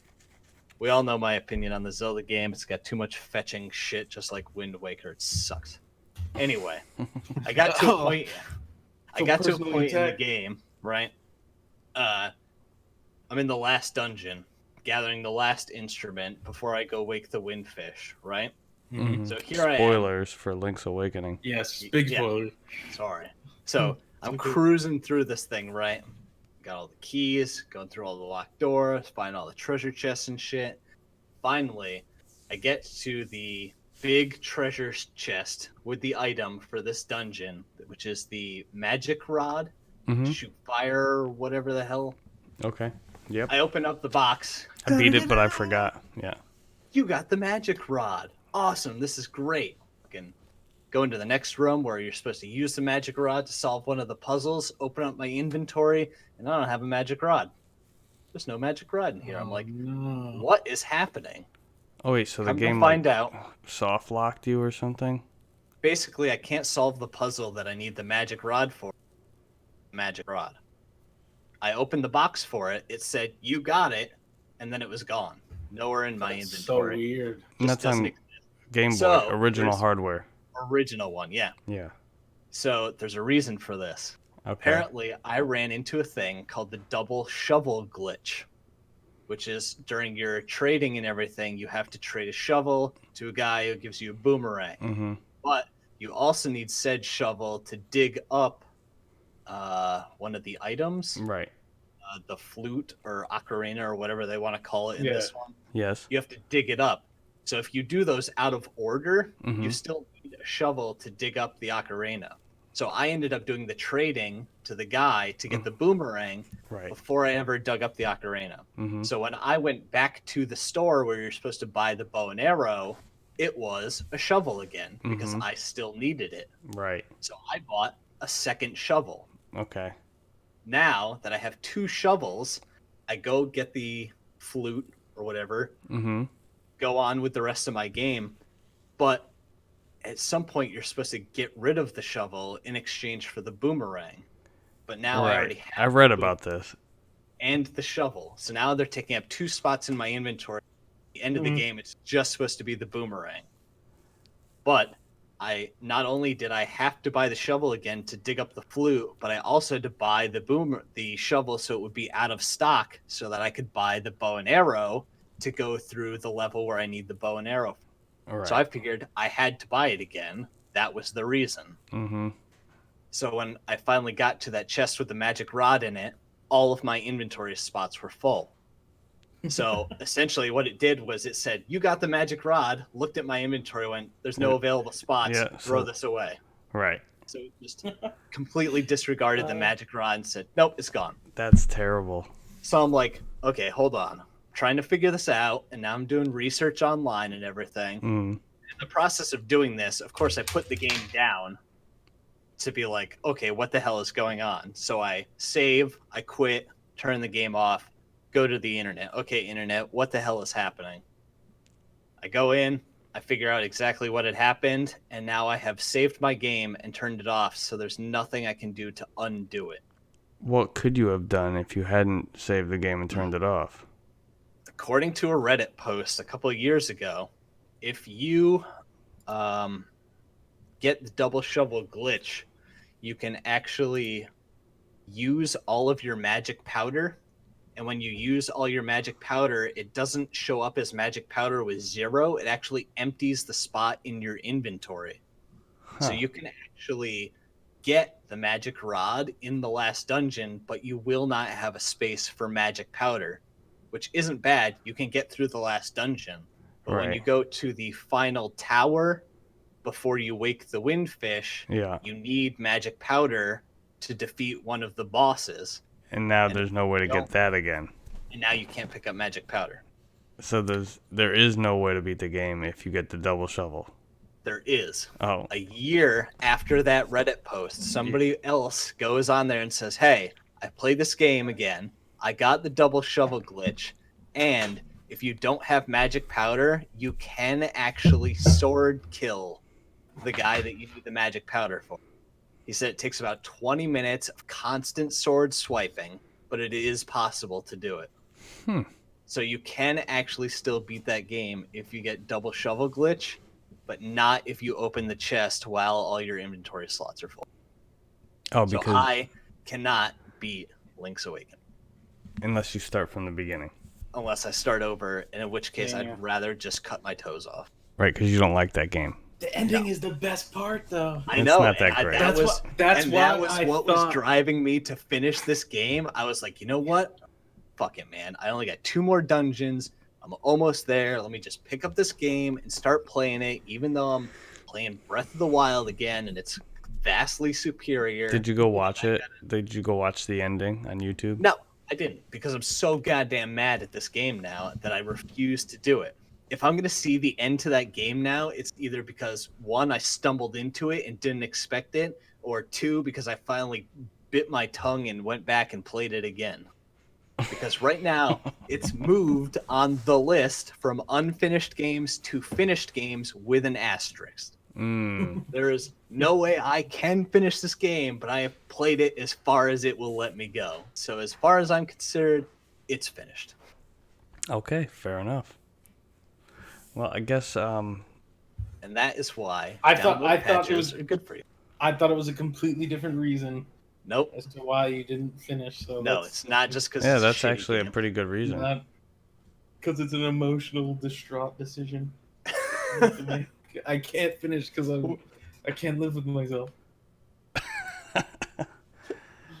Well, with that, I mean, that pretty much wraps us up, doesn't it? That is all that we have this week. So let's just keep it short and sweet. Well, it's now the 22nd of March, but Yeah, I So this- got my island to I get think back this to. actually was the 10th episode, right? This was the number 10. Number 10. It should have been. I don't know. I'll count later. Officially. But for Unofficially. Pop That Baby Maker and Killer Metal Mike, I'm Mark Money, telling you, don't hate the player, hate Link's Awakening, EA. stupid glitch, yeah, and Double EA, shovel glitch. double shovel glitch and EA. That's who you can hate this week, and Corona. Yeah. All right, peace out. Peace.